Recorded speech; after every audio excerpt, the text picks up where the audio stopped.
If you've ever made a playlist of Christmas movies to watch before Christmas, go ahead and hit that like and subscribe button, folks, and welcome back. And yes, we are one day closer to the Christmas holiday. We are enjoying a truncated week, had a little bit of low volume yesterday as expected. Will today be the same? We'll have to wait and see. Now, the low volume in the market, that doesn't stop us here at Benzinga. We've got a full slate of content here for you today. We're going to go over some of the news here. We're going to get you ready with some of the movers. I'm sure we're going to talk about Saidu, which has made an offering now after a pretty awesome trade yesterday, to be quite honest. So a lot going on. It's a T3 Tuesday. We got an all access here. 13 is going to be joining us. You folks all came to the right spot. Benzinga's PreMarket Playbook, the Tuesday edition for December 23rd, Christmas Eve, as they say, begins right now.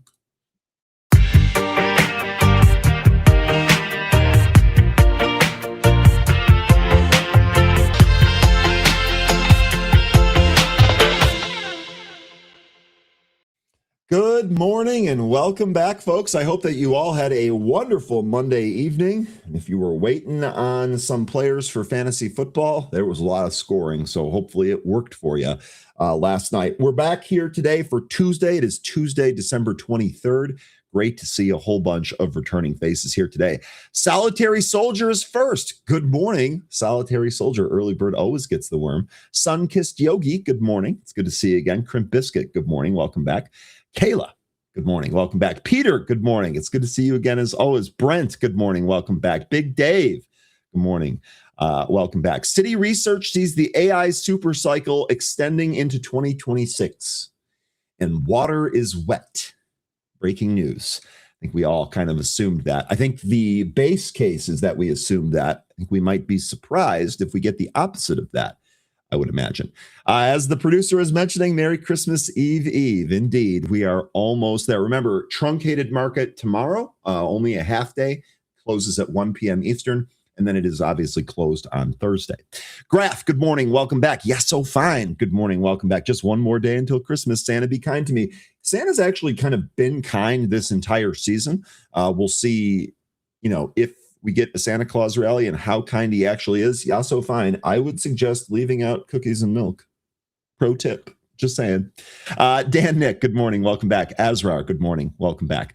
Tom, good morning. It is a great group, and you're part of it, Tom, so we appreciate that. Welcome back. Carlos, good morning. Day Trader, good morning. Matthew, good morning. Buglog, good morning. Good to see you again, Buglog. Bernhard, welcome back. Jay Harris, it's good to see you. Cad Monkey, good morning. Dive Deep, good morning. Jim Ferrari. I love that name so much, Jim. Good morning. Welcome back. Work Life. Good morning. Philip. Good morning. Neville. Good morning.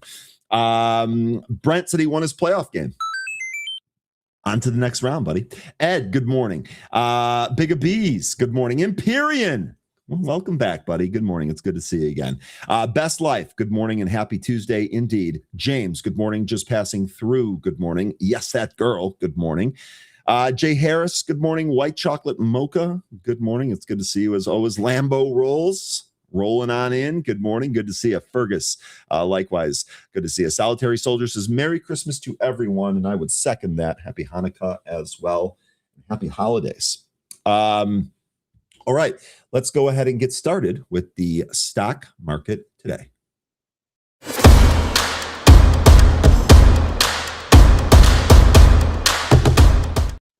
All right, futures under pressure a little bit here this morning. They're actually down from their early morning highs here. S&P futures at about unchanged, down 0.06%. Dow futures down 0.07%, and the NASDAQ futures down 0.06%. So all technically in the red, but basically unchanged here this morning. Let's take a look at some cues from last session. Materials, industrials, and financial stocks led the market on Monday, though consumer staples bucked the positive trend to close lower.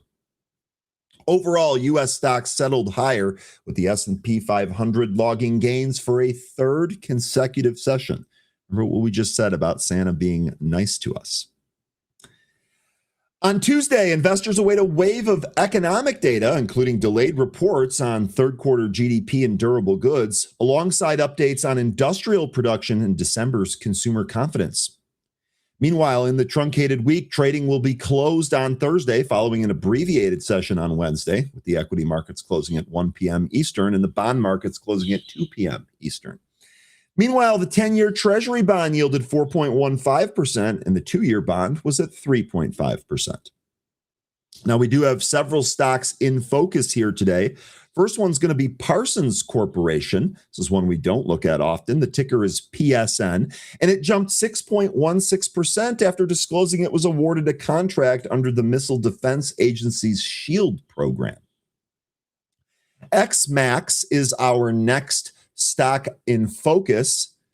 XMAX Incorporated is the name of the company. The ticker is XWIN. Shares tumbled 4.45% after it filed for a public offering of 1.1875 million shares, priced at $4.21 per share.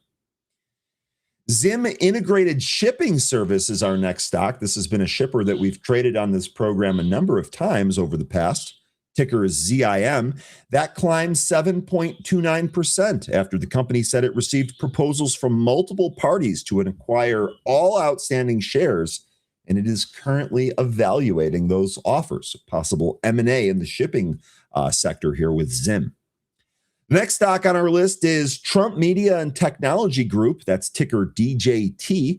That rose 1.8% after it purchased Bitcoin worth over $40 million on Monday, according to on-chain data. The final stock in our list of stocks in focus here today is Limoneira, ticker LMNR. That advanced 0.9 or 0.9% as it expected to release its fourth earnings after the closing bell. Analysts forecast it to report a quarterly loss of 10 cents per share on revenue of $35.25 million.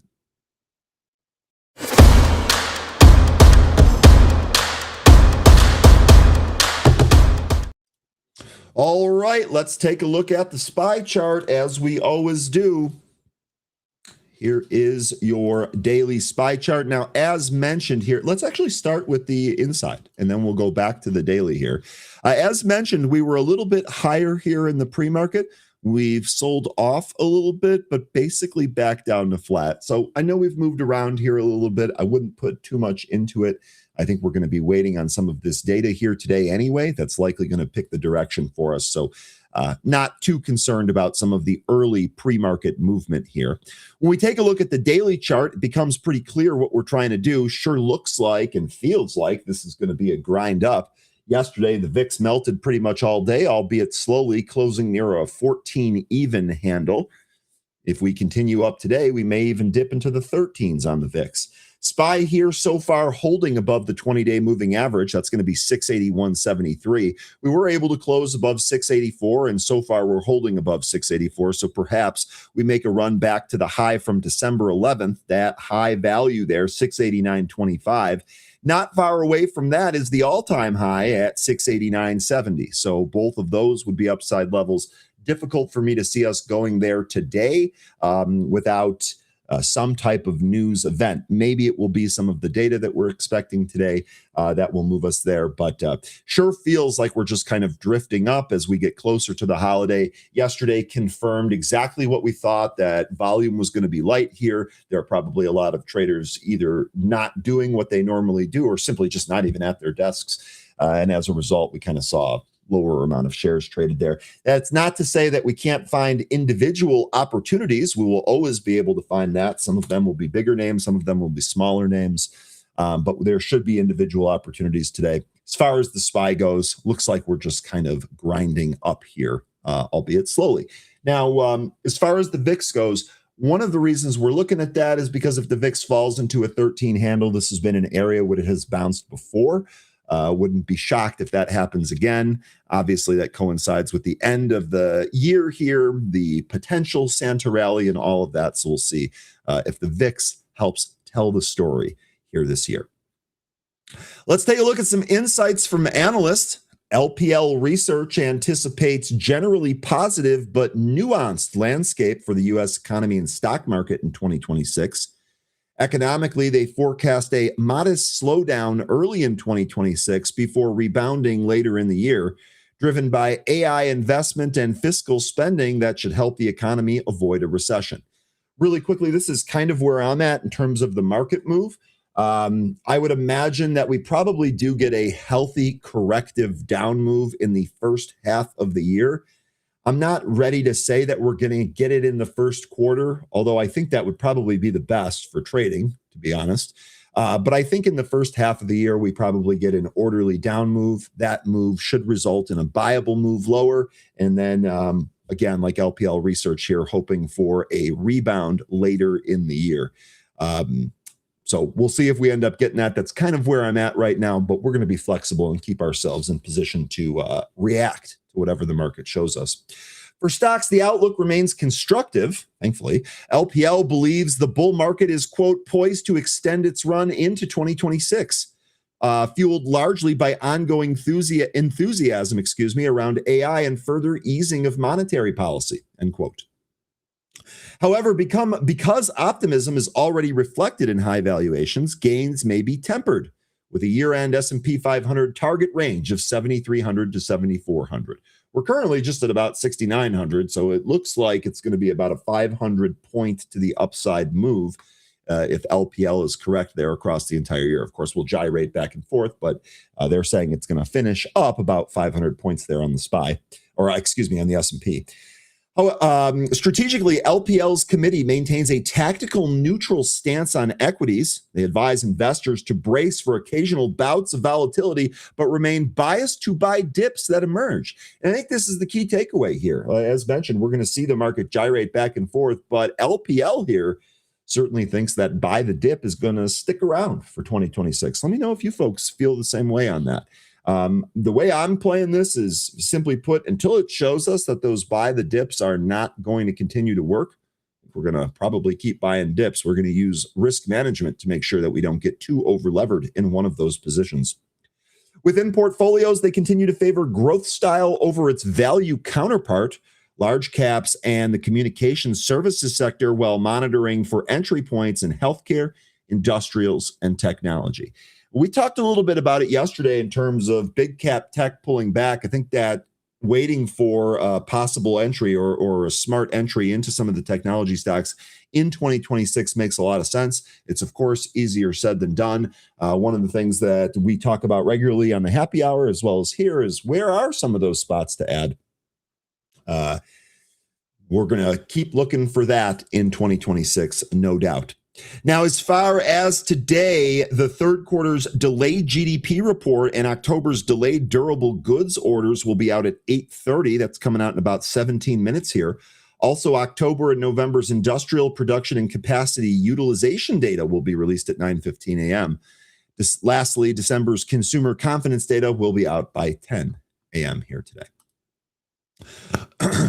Excuse me. All right, let's take a look at some individual stock news. The first one we're going to start with, probably the biggest news story from yesterday and then into the overnight session. It's going to be on ticker NVO, Novo Nordisk. They're basically, simply put here, they're trading higher following FDA approval of its Wegovy pill. So weight loss drugs in pill form instead of injectables. You can see here on the daily chart, we've basically just, first of all, if I back out, you can see what kind of trend NVO is in. We had this head and shoulders back here in the middle of 2024, and we have done nothing but push lower. Several gap lowers look like earnings reports, sideways moves before making another low. Now it looks like we're actually trying to reverse trend here, and I think that's going to be key for any type of long side trade if you're interested in this. Does look like we've pushed off this sideways area. We're basically right at that 100-day moving average. The value that I have here is 52.58. We're currently at 52.46, so it sure looks like we're going to test that here today. It's worth noting that the 200-day is above it there at 60.5. So we'll see if we can break above this, perhaps get it closed above this, and then make a move towards that 200-day. Let's go through the news here real quick. Novo Nordisk soared 7.36% during Tuesday's pre-market session following the approval of the GLP-1 pill by the FDA. The Danish pharmaceutical company shares jumped after FDA gave the green light to its GLP-1 pill Wegovy on Monday. This marks the first approval of its kind globally. And I know this is something that folks have really been trading and watching for. for a long time. I know since we've talked about the GLP-1s, one of the cons, if you will, or the downsides, one of the pushbacks to it is that it's injectable. And now, first ever pill approved by the FDA. So pretty awesome. The company announced that the pill starting dose of 1.5 milligrams will be available in pharmacies and through select telehealth providers beginning early in January, priced at $149 per month. Patients paying out of pocket can also purchase it at the same rate via President Trump's direct-to-consumer platform, Trump RX, under an agreement reached with his administration last month. The approval of GLP-1 pill comes amidst a challenging year for Novo Nordisk, characterized by board conflicts, supply chain shortages, and a bidding war with Pfizer, and criticism of its U.S. strategy. The approval also puts Novo Nordisk ahead of its U.S. competitor Eli Lilly in the race for effective weight loss drugs. Eli Lilly obviously been the outperformer in this sector for some time. Earlier this month, Novo Nordisk submitted a new drug application to the FDA for a weekly combination obesity shot, CagriSema, which consists of a long-acting amylin analog and the GLP-1 receptor against semaglutide. If approved, CagriSema would be the first injectable GLP-1 receptor agonist, an amylin analog combination treatment, providing another potential avenue for the company to solidify its position in the weight loss market. In November, the U.S. CMS announced negotiated lower prices for 15 high-cost drugs set to take effect in November of 2027, aiming to reduce prescription expenses. Novo Nordisk GLP-1 drug semaglutide, Wegovy, Ozempic, Rybelsus have a monthly cost of $274 under the new pricing. Despite the recent success, Novo Nordisk's stock faced challenges throughout the year. The company's stock has been under pressure following disappointing results from its redefined 2 phase 3 trial of CagriSema. Novo Nordisk also revised its 2025 sales growth guidance downwards multiple times, further impacting investor confidence. And this is why it's so important to see if we can really kind of turn around this trend here. If so, there could be a big move here for Novo Nordisk. We'll see if we're able to get that. But that's the news that's going on here. Let me know if you're trading this. Let me know if this news changes it for you. All right, next stock we're going to talk about is Microsoft, which has been a huge winner here. Dan Ives calls it the Rodney Dangerfield of AI because investors are giving it no respect. Wedbush analyst Dan Ives believes Wall Street is making a critical mistake by underestimating Microsoft, ticker MSFT, arguing the tech giant is getting no respect despite being poised for massive AI growth in 2026. In a December 22nd CNBC interview, Ives compared Microsoft to the legendary comedian Rodney Dangerfield, suggesting that despite its dominance, the company is treated with skepticism by investors. He described the stock as a table pounder, emphasizing that the market is failing to price in the explosive growth of Microsoft's cloud computing platform, Azure. I know recently we've been talking a lot here about, I know 13's been on this, about companies charging us for compute, and we won't actually even own computers or own our own compute.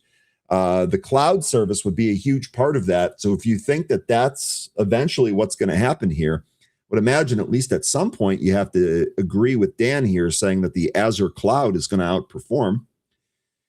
Adding to his thesis, I've said that investors give Microsoft no respect. It's almost a Rodney Dangerfield of software, the way they're treating it. I think investors are underestimating the growth. Ives noted, stating that the firm has seen deal accelerations of 25 to 30% in the last month alone. With only 3% of U.S. companies having fully embarked on their AI paths, Ives argued that true monetization of these technologies will hit its stride in 2026. While acknowledging recent white-knuckle moments and pressure on tech valuations, Ives remains adamantly bullish. He predicts that street estimates for Microsoft's growth are too low by 15 to 20% for the coming fiscal year. According to Ives, the bearish sentiment that has played out in recent weeks will not survive the new year. He projects that tech stocks generally could surge 20 to 25% in 2026 as high-value use cases for AI finally explode. Do any of you think high-value use cases are going to explode? And if so, curious to hear what you think those are. Wedbush has maintained an outperform rating on Microsoft, which with price targets recently hovering around 600 to 625, signaling a belief that the stock has significant runway ahead. Now, really quick before we move on here, I guess it would be prudent, I should say, take a look at Microsoft's chart. The interesting part about this whole thing, I mean, we've all followed the whole AI thing, well aware that Microsoft is a huge player in this. But I think the most interesting thing here is that Microsoft's chart really behaves technically quite well. We have a double top that was put in here from July and then again in October. We've moved down from that double top, as you would expect, and we found support multiple times at the 200. Now, we are kind of consolidating here. So as the 200 comes up and we continue to consolidate, perhaps there will be another test here. And that's definitely something that we're going to watch. But a move higher here, a potential recapture of the 50-day moving average, which is just shy of that round 500 number, probably takes this up towards that double top all-time high. And again, we've got Wedbush, I should say.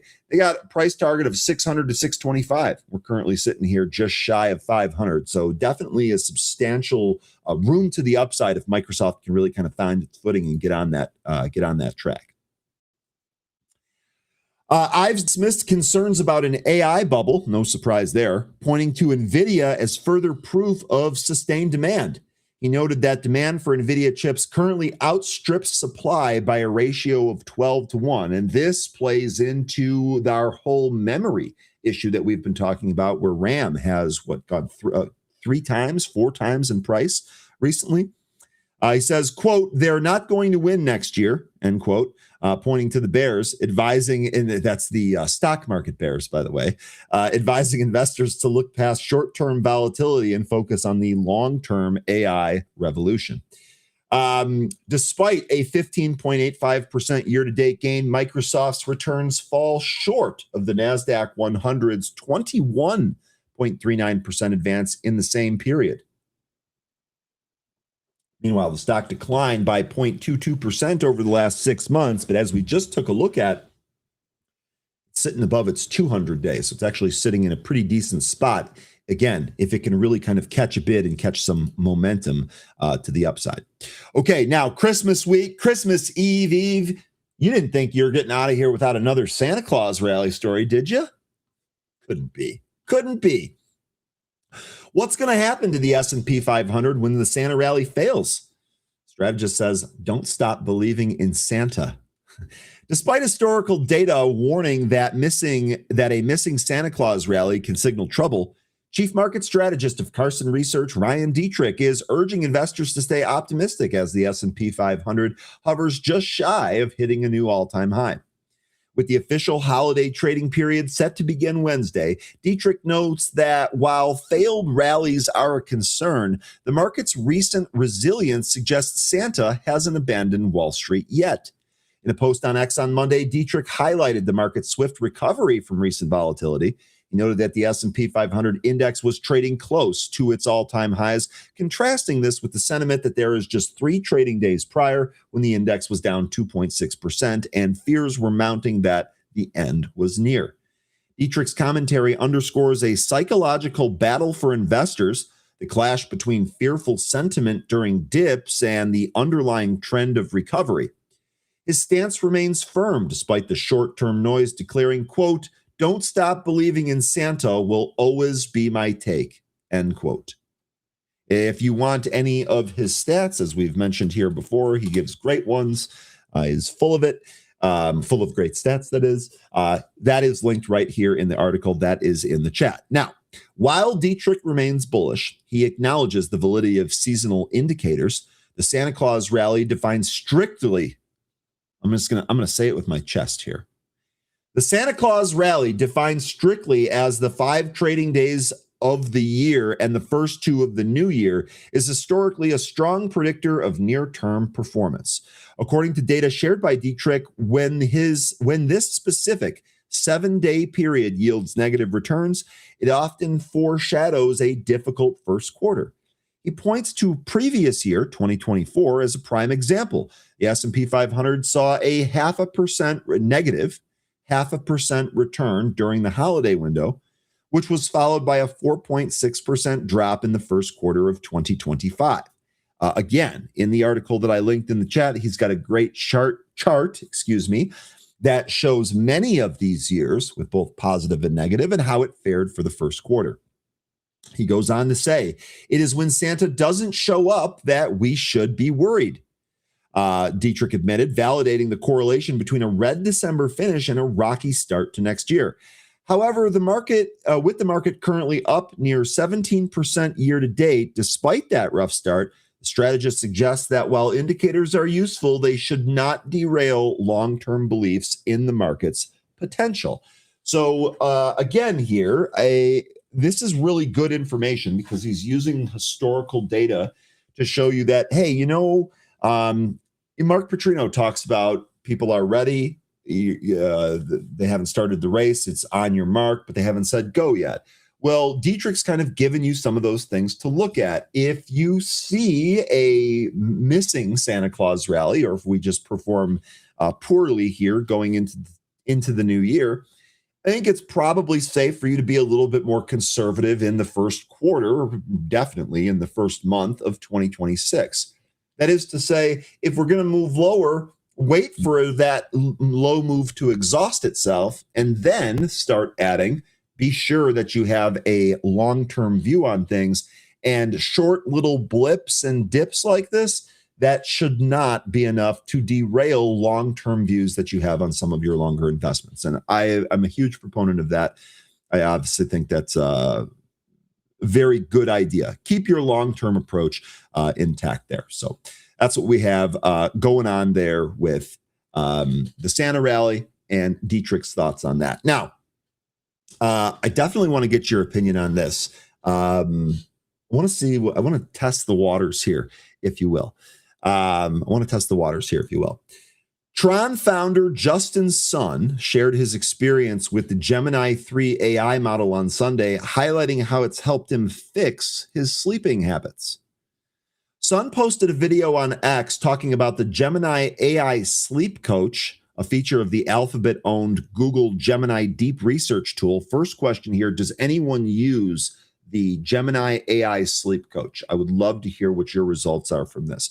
I'm a big proponent of getting better sleep. There's definitely things that can help. I myself actually use a free white noise app to help myself go to sleep. It's worked wonders since I've started.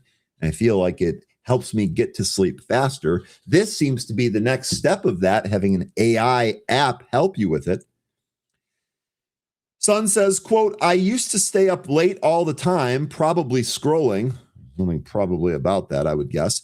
The cryptocurrency billionaire revealed, just lying there feels awful and it's hard to sleep. Now, I think this is something we can all relate to, right? You have to get to sleep. You got something to do tomorrow. You're lying in bed. You can't get to sleep. Mind is right. It is an awful feeling. There's no doubt about it. So anything that helps, probably a good thing. He goes on to say, with Gemini 3, I felt like I'm having another person in bed with the AI assistant engaging in human-like conversations. AI pillow talk? It feels very, quote, it feels very natural. So I just chat with Gemini 3 and I fall asleep, end quote. For any of you that want to watch the actual video itself, here it is. Go ahead and throw this in here. Let me know what you think on this whole thing. Live to Trade says, sleep coach, nah. Use Garmin watch to see all of the sleep data. Okay. Jeremy says, I love my Aura ring. It tells me I never sleep enough. Jerry, I totally get that. When I first tried using the sleep functions on my smartwatch, when I first got that, I too had something very similar. And I was like, this watch doesn't understand my life and what I can and can't do. That's relatable, Jeremy. Day Trader says, I just wear earplugs and an eye mask.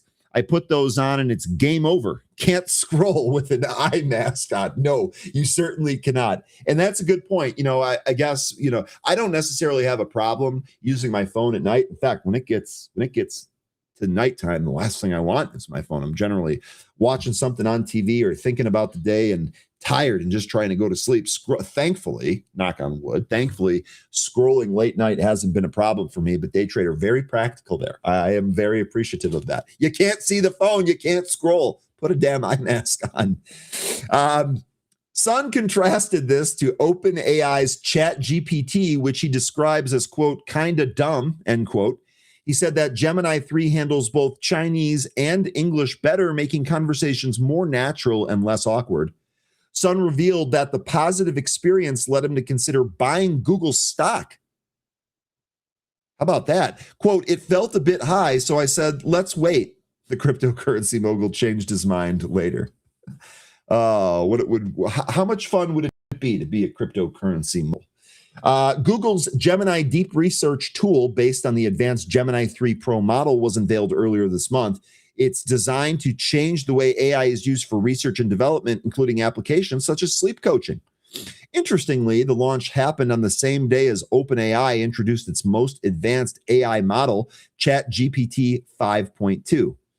Well, I wonder if AI just got my article there, which claimed it's the best offering yet for everyday professional use.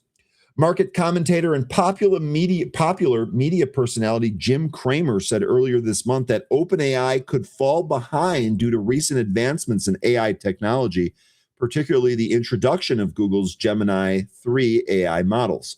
No word if Cramer uses this to help him sleep.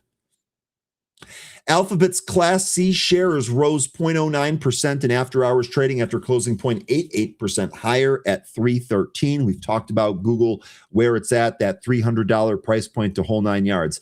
Let me know if any of this helps you out on that.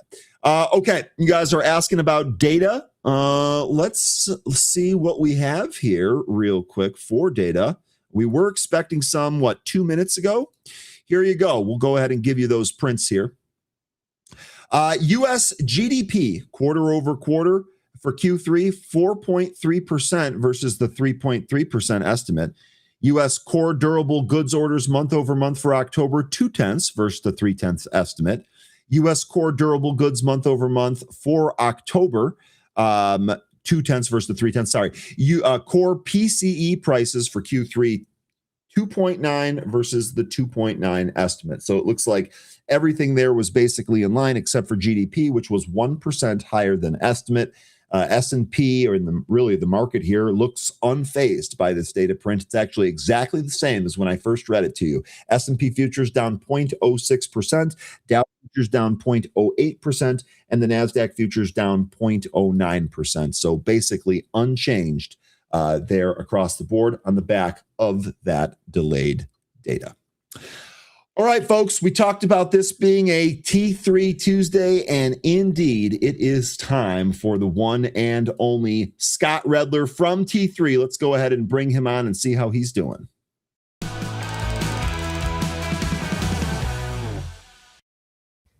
Red Dog, good morning. How you doing? Happy holidays, boss. Happy holidays to you. How are you doing? I'm doing really good, man. I feel really great. This is my favorite time of year, just in case you were wondering. We are a couple of days away from Christmas. All things are a go. Feeling really good here. But I definitely want to make some sense of this market going into the end of this year and then into the beginning of next year. So I'm hoping you can help us out with that. Of course I can. You know me. Anyway, yeah, I have a little head cold, so I'm trying to just fight that. So I apologize if I'm sniffling on the microphone, but we got a little bit just fighting something. Which let me ask you a really quick question on that, because I was recently fighting off a cold as well. Does the sauna or the cold plunge, does either one of those help with the runny nose and the annoying symptoms of the head cold? I'll tell you, I felt the best after I did it. Like this morning, I took NyQuil last night, which I shouldn't have done. My wife made me take it. Felt groggy. I wound up doing my 20 and 520 in the sauna. Then I still went in the ice barrel, and I felt awesome after. The blood flow, the endorphins, I felt much better. Right now it's, 8:35. It's like, 4 hours later, I'm starting to feel, my head hurts a little bit, this and that, but it does clean out whatever's in there. If you have some germs in there or whatever it is that's making you sick, the circulation could power it out in some way. Remember back in the day, my dad used to put 14 sweatshirts on and drink some whiskey and sweat it out so we could do it in the sauna. So I do think it helps. I rarely stay sick for more than a day or two. I do that to try and get rid of it. Plus, taking a little Centrum, and and a little extra vitamin C. So we'll see. Okay, this is awesome. Look, you guys already got more than you bargained for. I know we're here to talk about stocks, but you're going to get health tips too from Red Dog himself. All right, Red Dog, you got some charts you want to go over? You want to take a look at the SPY, the Qs, or anything in particular? Sure. Let me post this. Let me share my screen. So basically, my thought process is you're asking me to talk about like what could happen during Christmas. So last Thursday, the CPI was lighter, and that kind of stopped the bleeding of the market. That happened pretty much because if you remember, into Wednesday, I was pretty tactical. Things didn't look good. Things didn't feel good. Stocks were in the danger zones, and I was trying to be tactical. And then CPI came in light, whether it was cooked or not, who the hell knows. So this doji kind of had me put on a few things, and then on Friday we finally had a little continuation to those to that day. So yesterday was like some decent follow through, a day to manage. So now the question is today, do we hold in there? Do they make it easy or do they shake things up? Moving averages are down here. Yesterday's low is 617.77. So might as well put that in there. Do we hold yesterday's low or, does it break? We'll see. We're getting closer. For some reason, getting a little bit weaker, which is not a big deal into after the 830 number. I think GDP was hot. Durable goods wasn't as good. Let's see what the TLTs are doing. They went red. They were green. Hard to cut rates when you have 4 point something GDP, right? 4.3% or whatever it is. And that's what the market wants. So we'll see. So do they shake it up or not? So do I get stopped out of a few things that break Friday's low and have less on for the next few days? Maybe. We'll see. There's not a lot of power out there. Mag 7 kind of sucks. It's lethargic. No power. You're getting some one-off moves in some of the growth names like Rocket Labs was great. ASTS was great, but now ASTS has a launch tonight, so we'll see how that does. Some of the Joe names have been okay. Gold and silver has been on a tear, but you can't buy them tonight. Qs are coming in a little bit right here still, so we'll see. So I don't know. I don't love anything. I'm smaller today than I was yesterday. I'd love to see a few setups happen. Like as bad as Amazon has been, it's been pretty bad. It looks like you could be long versus 224, and maybe it takes out 229.50. It's kind of tight. So it's kind of so maybe we could see 232. So these are the little things that I'm looking for.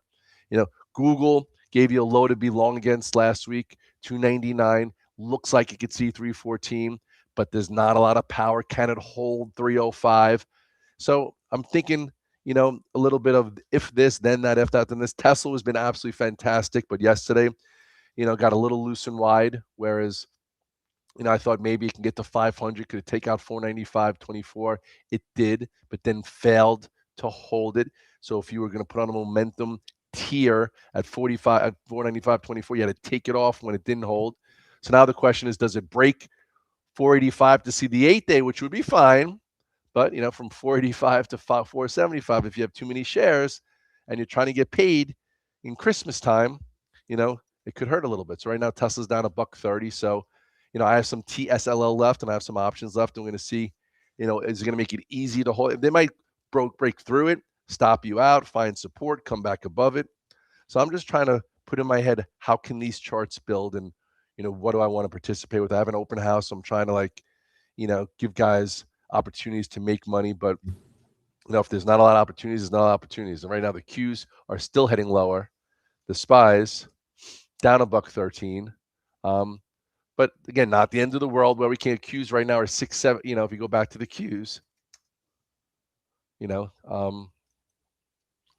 does it hold? And we just came from 660, 606. This is 613. So again, how easy are they going to make it? Which we don't know. So you need to know what you can handle. Okay, folks, trade with Scott for free this week before Christmas in his Alpha Team virtual trading floor. He just told you he had, I believe, an open house there on that room. So scan that QR code, get involved. Really awesome stuff. Look, really good breakdown there on the broader market. I know a lot of folks are kind of waiting for a Santa Claus rally. Think it's going to trade up. We've looked at some of the data, can make the case that maybe traders have actually been front running this the past couple of days. So we'll see if we end up getting that here today. You had mentioned a couple of the space stocks there, and I wanted to talk to you about ASTS because I want to know what you see there in the chart. The last time we were together was right before Thanksgiving, and we were talking about how ASTS had kind of pulled back off some of its highs, and it looked like maybe it might wait there before taking another move. I think we talked about maybe that'll wait into 2026. Well, it had no chill. It didn't wait at all. It ran right away. It actually gave a pretty awesome trade, pulled back, and gave you another one. This looks like it's trying to roll higher here. What do you think on ASTS? Well, they have a launch tonight at night, so you have to figure out what you want to handle. Like right now, it's down a little bit. So I'm sure most people probably took some off because if you're an active trader, you know, trade, you have to take some off. You had a doji, took out 67.50, took back the moving averages. So yesterday gave you the follow through. I'm sure a lot of people are like, oh, I wish it was up today to trim, so this way they would have some more money, and then the launch would be tonight, and then there's risk associated with that. But so for me, I'm out of it now. I might, since when it's lower, it's easier to put some options on. So I do think that this stock is not going to 102.79 is not going to be the all-time high. Next year, people are even talking about like 150, 250. I don't know. So what I might do is into this weakness, I might buy some options to have some on. So if the launch is successful, it's been acting well, chances are, we might get paid in that tomorrow. But I'm not going to buy the stock into the launch because if something bad happens, you never know where it can go. Especially from 85, it can go back down to 70, it can go back down to here. I don't know. And then Rocket Labs had a big move. It made a new all-time high, which is good to see. It's good to see stocks can make all-time highs, right? It's good to see that besides just a range trade that there's power. So it's telling me that if ASTS is successful, at some point next year, this is going to be well above 102.79. So into this dip, I'm either going to buy some active shorter-term options for Friday, because just for the launch. I might even say, hey, you know what? Why don't I go out to January 16th and look for a higher strike depending on how it trades today. Okay. Awesome. That's a really good breakdown there. That's how I would handle a binary event too. Traditionally, I kind of avoid those, but doing it with options seems like the smart play, and I'm with you on doing that instead of a stock. One more stock that you and I talk about all the time that I wanted to get your opinion on is going to be Hood. Again, the last time we were together, we talked about this being in a corrective phase. And while it still looks like it might be in that corrective phase, starting to show some signs of strength. I mean, just looking at the daily that you've got up right there, we've got a higher low that you just marked off the bottom on. So let me know what you think here on Hood and maybe how this plays into 2026. It's pretty what's the word? It's pretty impressive that it's consolidating and holding again, considering that crypto is not doing great. Crypto has not been the place to be. Gold and silver has been the place to be. So the boomers are kicking Generation Z's ass right now. Excuse my French. They're coming out with the betting market. It seems like they're on the cusp of everything, and it's been doing great. Like we've had this on the go-to list, started like way down here, at 51. So I think that, it's something that should stay on the go-to list. I don't know exactly what it's going to do between now and year end, but it's hanging around. If you're in it long now, you could use 114 as a point of reference to be long against. But there's no real power here. It's just building. It's rebuilding, and at some point, it could be better. But for now, you have to be patient. You have to know your prices, and you have to know why you're in it. If you're in it because you think it's going to make a new all-time high, well, chances are it's not going to happen for a while. Okay. If you're in it for a trade to hold 114 and maybe get to 126 or through it, then you're going to need Bitcoin to probably get back to 93 to 94,000 and hold the recent third low at 85,000. Okay, a lot of calls for Bitcoin to go back to 75,000 too. So it looks like there's people positioned on both of that. And you're right, Bitcoin has been somewhat risk off, and that has actually bled through to some of the other stocks as well. All right, I mean, you've already kind of touched on this, so I'll get you out of here on this. Hopefully you heal up and have a great Christmas and rest of your holiday season with your family. Gold and silver, you had talked about that, just completely kicking everything's ass here. What do you got for gold and silver? Is this something, and you said early here, you can't buy it tonight. That's kind of how I feel here about gold, just on a huge run. What do you see in the charts? What makes sense to actually add this at? Well, gold is looked at so many different ways. Like I have friends that are like one of my really good friends. He's 79 years old. He's been buying physical gold every single month since 2000. He has a treasure chest. My brother, the same thing. And all they say, oh, gold and silver, gold and silver. That's one investment technique. There's another one when you have a pie graph, right? When you have, asset allocation program where you buy 5% gold, 5% silver, X amount of bonds, X amount of equities. Those guys are killing it. And then you have our style momentum trades where when something's above the 8 and 21 day, you could actually trade it and not just be an asset allocation type of asset. So for this one, I have a product called Power Plays. We went after this here, for a nice power play. This was a great power play back over the summer. Okay. And we had a nice breakout. Then it consolidated again. So recently we did another power play, which I started buying I think the 391 calls in here, thinking that, hey, it's going to take out 403. So in here, we started buying the 391s out of the money. And I will say yesterday we took the last off. I don't know exactly what the percentage gains were, but definitely a nice amount. It's up today. So some people are like, Red Dog, you should have taken it off today. Okay, whatever. It's up 4. It's at 412. Look where the 8-day is. You should not be buying GLD up here. I don't care if it even goes higher. Check your process. You didn't do it right. Some guys might say, hey, Red Dog, I'm shorting this. I can get a cute short here. I think there's a chance it happens, but you're better off making sure you have a level to short against, because anybody shorting gold the past 3 months is getting their clock cleaned. That's right. They really are. Silver also. Silver, the last real tradable setup I saw besides trade management was right here. We bought the 49.50 calls. It took out 49.25, gave you a great move. Sold them, rolled them higher to the 54s, made money again. And then I haven't traded silver since, but it's been above the 8-day moving average, which I've been teaching since 1998. When something's above the 8-day, 21-day, doesn't matter what it is momentum. And if that's your sector, you're long. You don't short that. For today, silver is definitely extended. It's up another $1.40. So up here with the 8-day there, can you get a cute short today? Maybe. It could be a tactical short. I might even do it, but it's not where the real money has been. The real money's been riding that trend. When it trends above the 8 and 21 day, it could be even gold and silver, and you can make a ton of money. It's made you more money recently than Amazon. It sure has. No, you're absolutely Netflix, right. and Absolutely. even Nvidia. Like, it's been crazy. My brother every day he's friggin' showing me his Fort Knox, and I'm like, all right, well, you want to give me a loan, or you want to just tease me? Like, come on. Don't you love when like people outside the business are like, look how smart I am. I'm like, all right, you've been buying gold since 2007. That's very smart, but still, Hey, it's not what I do. Some days it's days for their victory lap. You just kind of got to go along with it. Actually, a really good question here. So you had talked a little bit about you can't really buy it here. You talked about tradable setups. Let's say, for example, you're already in that. When you look at a chart like this, how do you determine when to take profit? You got to take some. If you're in it right now, you trim and trail. I always trim whenever a gap up is in my favor the next day to net money, and then I see how it reacts. So you could use sell rules. So like right now, silver is opening above 62.82, right? A lot up. So you'd sell some, and then that's sell rule number 1 is selling to strength. So that's what you're doing. You're trimming. And then the other one is if you think you have day 1, day 2, day 3, day 4 is going to hold, then what it's got to do, it's got to stay above 62.82. If it doesn't stay above 62.82, you reduce again, because now you might have a topping tail from here there. And then obviously if it all of a sudden goes red, then maybe you're developing a short-term active top. So you use your sell rules to manage your size based on the action of the situation you're in.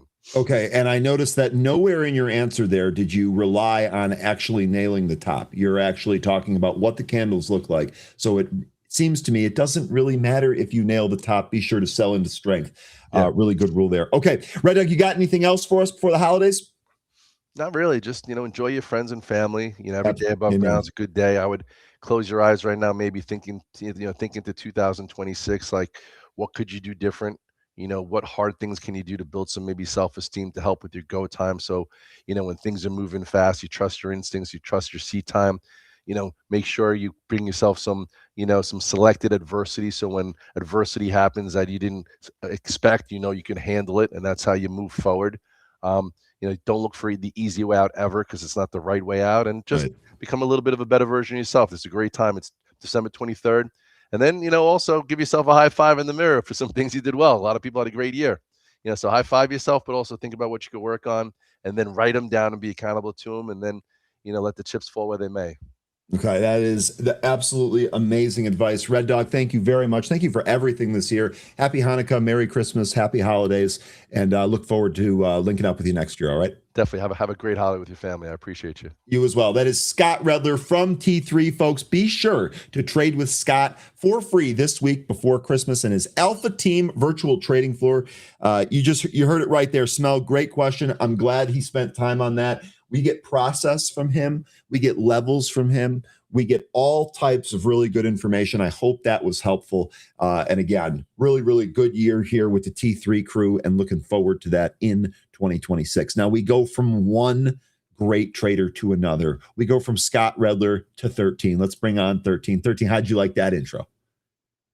That was fantastic. Sorry, I had my mic turned on. How you doing, everybody? How are you doing, Ryan? I'm doing really good, man. We're one day closer to Christmas. Everything's good. It's a Tuesday here, man.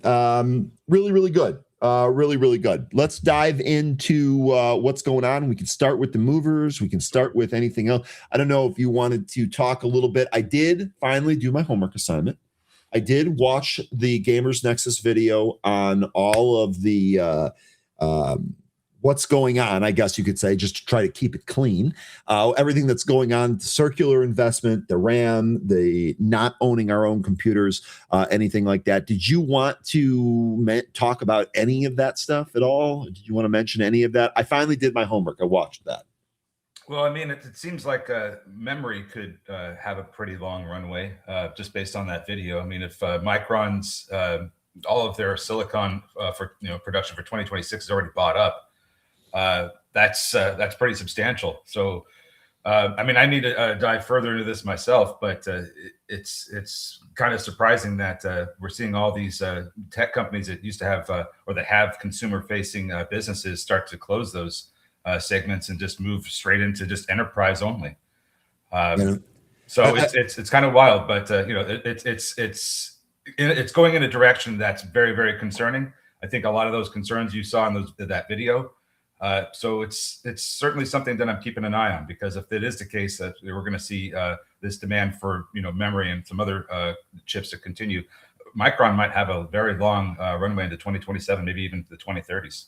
Yeah. So okay. So I did think it was very well done. I think there are a lot of, like you said, there are a lot of things on there that we need to be concerned about and we need to watch. My only pushback on the whole thing is that it does seem to me like a lot of this memory issue is because the high speed RAM, what was the abbreviation? I'm mixing up the HBP. What is the That's the HBM, I think is what HBM. I am sorry, I was one letter off. The HBM memory, more expensive. Companies make more money.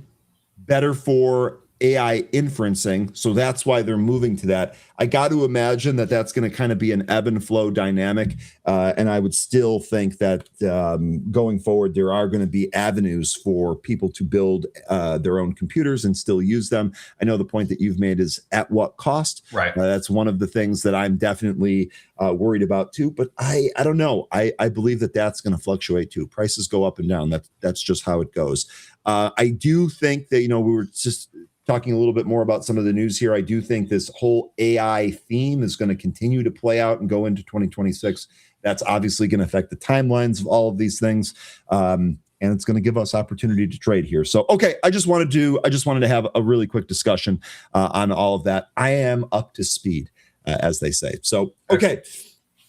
What were you saying? Did I run you over? Excellent. No, I said excellent. Okay. All right, great. You want to do the movers? Let's do the movers. All right. Well, let's do that. Let's flip over to our movers workspace here in Benzinga Pro.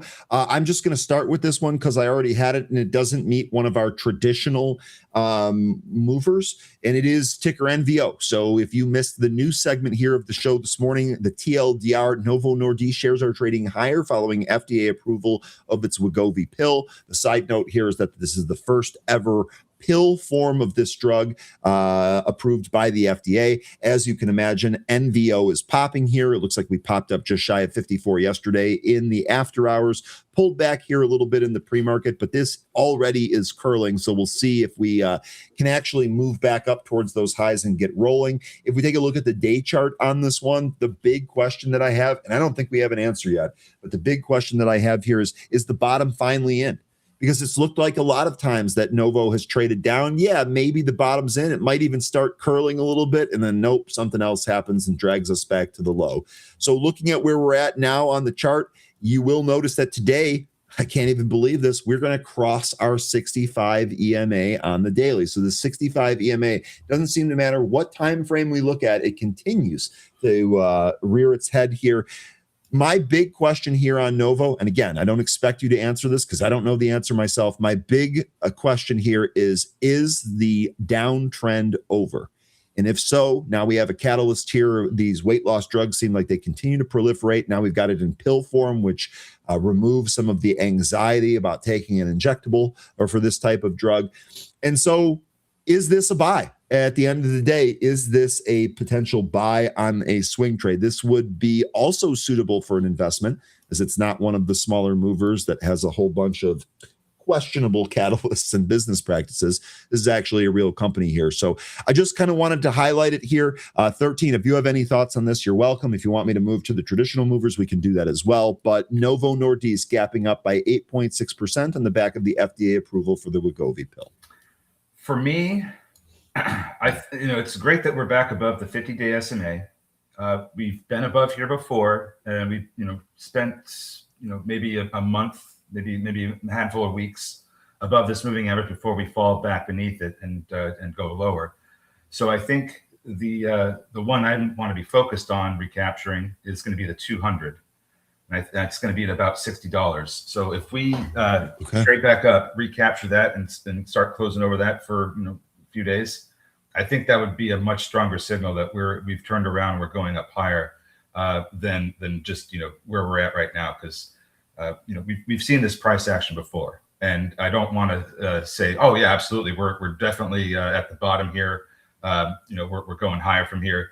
It looks like we've double bottomed, but I think I would want that confirmation in the form of a 200-day SMA recapture. Okay, really good. That's, again, really good outlook there on the stock that gives us a couple of things to pay attention to see if this trade is working. You're absolutely right here, by the way, on that double bottom. One other thing about the 60 level that you're just mentioning here, this is actually in a gap fill up towards 69-ish. So if we are able to retake that 60 level, get above one of those recent highs that stopped us the last time we tried to move up, that gives us another target for a possible gap fill completion up towards the 70 handle there. So pretty good stuff there on the chart. Good breakdown on NVO.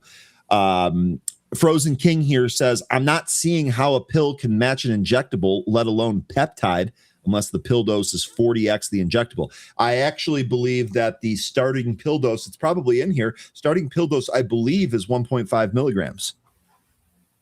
Let me see if it's in here. I probably have to go through the release itself.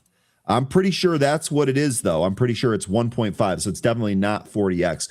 The Frozen King, you're definitely bringing up something here that's legit, right? The whole reason that the injectables are the way they are is because you get better performance from these drugs. So how good will these actually work? The fact that it's at the market is one thing.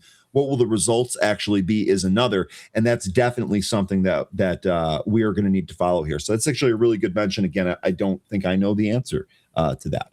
Don't think I know the answer to that, at least not yet. Anyway, okay, good breakdown there, NVO. Now, to the more traditional movers, the smaller, more gunslinging stocks. First one on our list here is going to be Trib. And I'll be honest, this thing has already had multiple setups this morning. I typically don't trade in the pre-market, but man, oh man, the movement here on Trib, the Benzinga Pro community has been all over this since this morning, and it continues to push higher here. It actually looks like maybe it's going to make a move here at 180. Now, Trib, TRIB, is Trinity Biotech. Trinity Biotech shares are trading higher after the company announced it was awarded an order for 9 million TrinScreen HIV tests. 9 million TrinScreen HIV tests. You can see this stock was about 89 cents yesterday. This was penny stock territory yesterday. Had a big impulse move. This basically took us towards 130. It consolidated there a little bit and actually broke out from this, giving another trade. I was actually watching several of the Benzinga Pro chat members this morning doing a great job, as they always do, trading some of these things. and it continued to push higher here. It's actually used the VWAP and the 9 EMA as potential bounce spots. Quick peek at the short interest on this name, negligible. Not pretty much nothing going on here. 0.37% of the float shorted with 1 day to cover. It comes on your average 100-day volume of 103,000 shares. Folks, today it's done 80 million. 80 million. Float on this is 13.6 million. 13, what do you think here on ticker TRIB, Trinity Biotech? It looks like it had a series of different news pieces. The 9 million order for HIV screening, that was the first to come across the news feed here. That was followed up by the company promoting Paul Murphy to interim CFO. They also reported Q3 revenue that was 14.3 million versus the 10.8 million last quarter. So several things they were reporting here. They also are talking about some agreements they with Perceptive Advisors. So there's more news that's continuing to come out with this. But as far as the chart goes and the price action we've been seeing this morning, this is trading up to an area where the last time we got up to these prices, the 165 area, we ran into some resistance. And the last time that we were up here was the last time we had this big move that took us all the way up to 344. That was on the 14th of August. So will we see a move like that again today? Possibly, but I don't know that we will. It's certainly a level that I'm keeping an eye on, but we need to get through this area of consolidation just after the breakout. That was about 170 to 175. So I think that area right there is going to certainly provide some resistance. Right now, looking at the 5-minute chart, the price appears to be losing the momentum, and it looks like this could start to roll over here. I'm watching this 9 EMA provide support for the time being, but if we lose that, we're going to come down to the 15 and the VWAP. And I think that's going to be one of the earlier signals that this is going to start to come back in some more prior to the open. So I think that we're going to want to hold off and wait for this one to find a bottom or stop selling after this run that it's had this morning. And we'll see what happens at the open. But I don't think I'd want to jump into this quite yet with the way that the MACD is indicating that this might come back in. We're very close to VWAP. It looks the upward trajectory is kind of slowed. I think I'd be careful waiting for this one prior to the open. The other thing that I didn't like about this company does need cash based on the amount of cash they burn every quarter. And I don't like the way their balance sheet looks either. They're in the red. Okay. Really good breakdown there in Trib. I would totally agree with that. And look, here we go. So it's literally at that test right now. It actually looks like it might try and break this here. We'll see if 150 does in fact hold it, if it does break this here. Okay. Let's see, what else did I miss here? You guys are good morning to anyone. MD Trades, Alistar Rising, Jay, good morning. Thanks for the compliment, Jay. Born to be Free, Progressive G, anyone else, just some guy, anyone that I might have missed, good morning, welcome. Okay. Trin Biotech, that's pretty good. Look, we could keep going through some of these. Let me quickly flip over to the movers here real quick. I just want to mention Saidu because this was one that we traded yesterday. This was in a huge theme. You just talked about a potential offering there on Trib. Saidu Space down 40.5% here today after its huge run yesterday. It gave everything back, folks. Gave it all back. Saidu Space shares are trading lower after the company announced pricing of its $25 million offering of 19.23 million shares at $1.30 per share. The stock was $240, $250, flirting with $260 yesterday. News of the offering came in the after hours. Down we go. Saidu round tripped back to its pre-market price here, currently sitting at 137, and the offering was down there at 130. Now we'll see, like we do on some of these, we'll see if it ends up getting bought. Perhaps that will give it an opportunity for another move higher here, but just wanted to highlight this because when we talk about potential offerings, this is some of the potential move that you can see off of it. And this is what we got here in Saidu. So always look at their balance sheet, their income statements, get an idea of whether or not they've got the cash to continue or if they're going to have to raise capital in some capacity. This is one I know I was getting asked about this yesterday, but I've also been talking about this a long time ago. And one of the things I've said about this is that they do need more money because they are, they're still a money loser. But this is in a really strong theme right now. So we'll see how much of an impact this has. It looks like this could continue to come back into about 120, maybe a little bit lower. But I'm not going to, I'm not interested in trading this right now. I think there's other things that we could be looking at. Yeah, and Joe here saying, why the hell did Saidu do an offering so much lower than the price it hit yesterday? Well, they have to make sure that people are going to buy that offering, number one. Number two, keep in mind, this stock was at close, not yesterday, but at close the day before, stock was at 115. So it was actually 15 cents. The offering was 15 cents higher than the previous day close. I know intraday it traded up to 260. But a lot of those intraday moves can be exaggerated, and it sure seems like that's what happened here. 13, definitely, you've been talking about this entire theme for a long time, and you've been not shy at all about saying that the companies need money. So really good. Really good preparation there. Really good stuff. But there you go. G-Man saying, I don't know Saidu, but F-Jet made my Christmas early. Oh, yeah. Well, that's interesting because F-Jet is also on the list here. Now, F-Jet, this thing was ridiculous yesterday. This was definitely the stock of the day. I'm glad it made your Christmas. There were probably others out there when you're there are probably others out there whose Christmas was made, easy for me to say, by this stock. But keep in mind here, we're now down just shy of 32%. This to me seems also ripe for a pullback. So I wouldn't get overly excited here on FJet on day two. Yeah, all the space names have really pulled back or corrected this morning. So it's probably better just to wait for them to find a bottom. Yep. Trade them when they're hot and avoid them when they're not.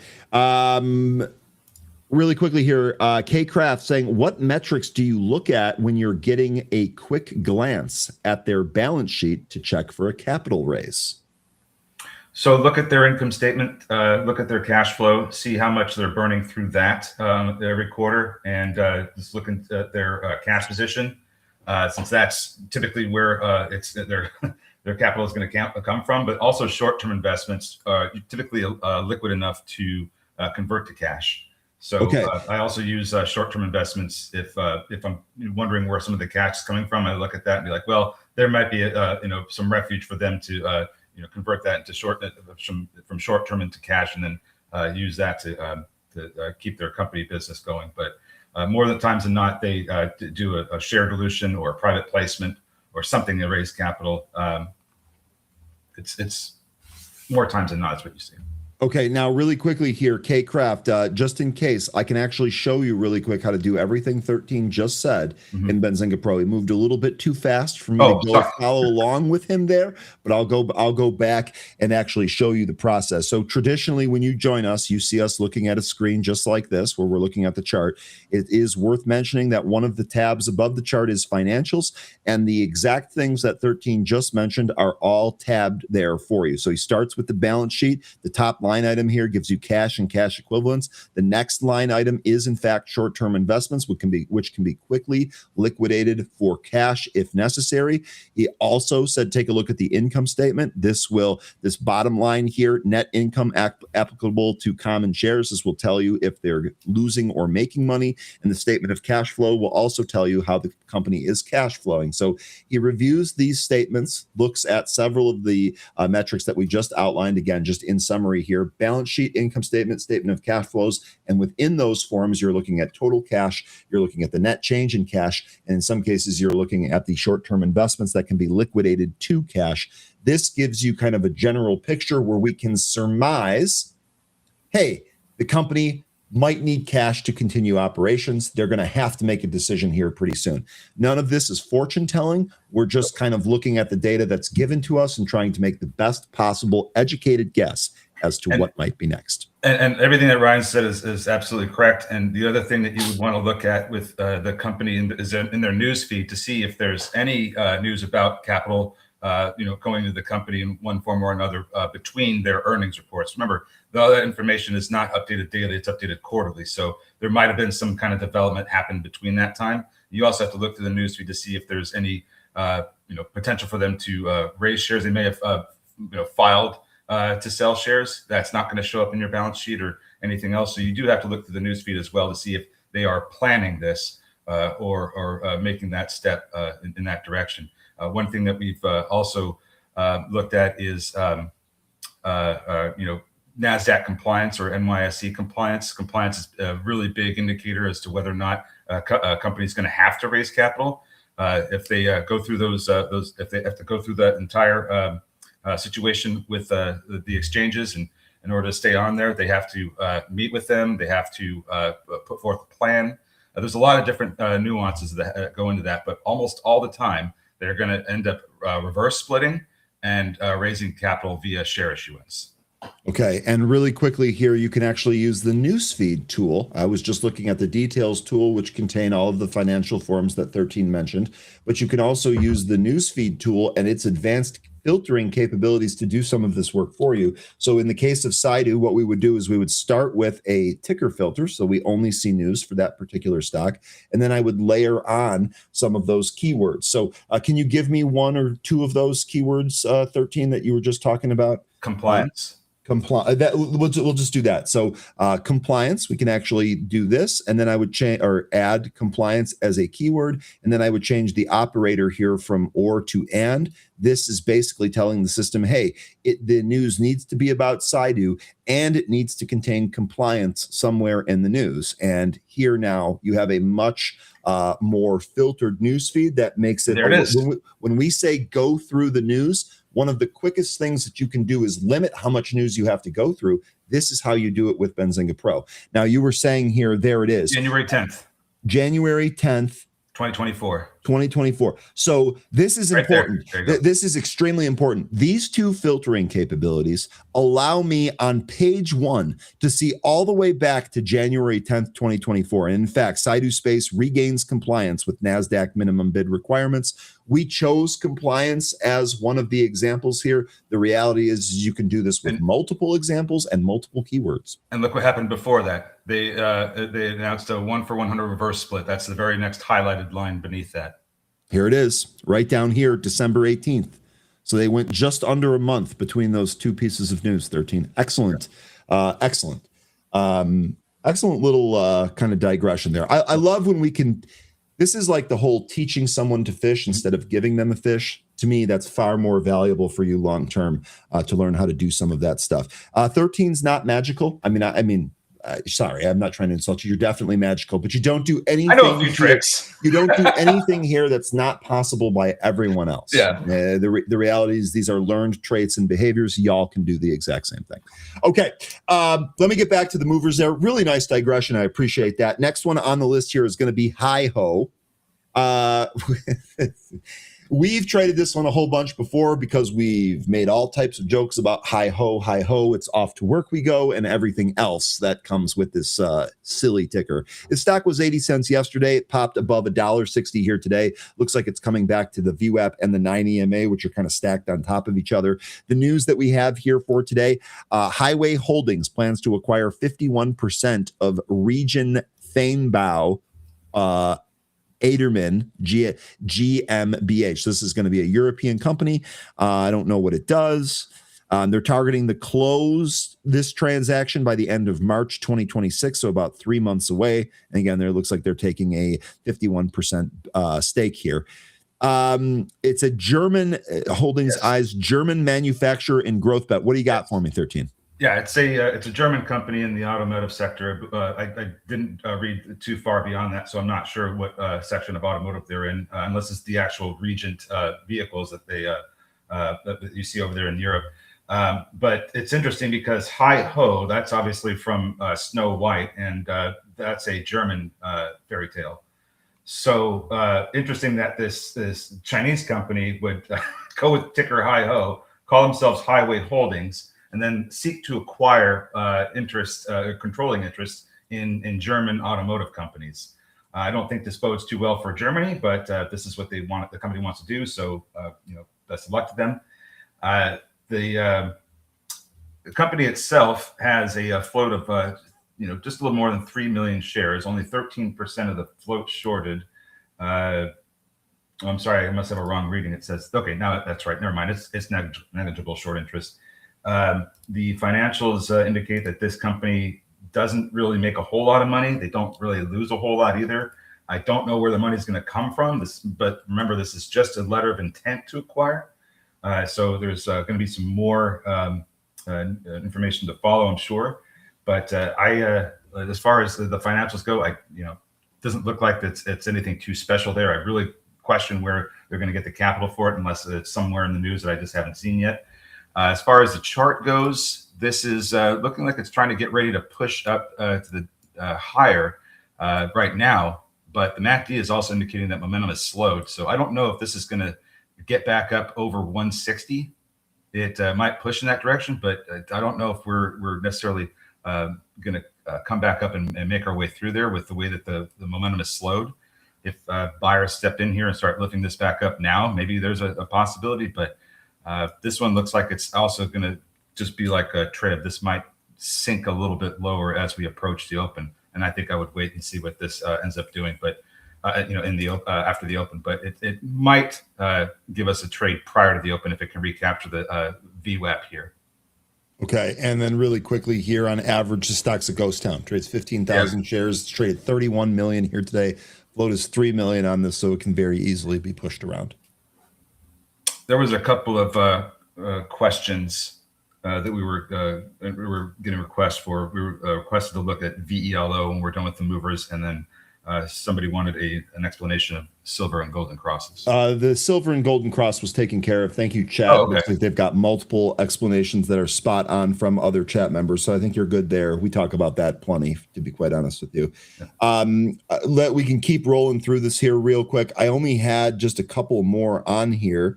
We started with the one that's at the bottom of the list, in NVO. Next one here is going to be OPTX. This is Syntech Optics Holdings. The stock popped here in the pre-market up towards 350, although it's come back in and lost the VWAP. Still holding higher here by about 38.6%. I see no fresh news on this. This to me seems like a move just with no news, perhaps maybe a room pump. The volume was strong very early in the pre-market. It's kind of tailed off, so we'll see what happens here when the regular session opens.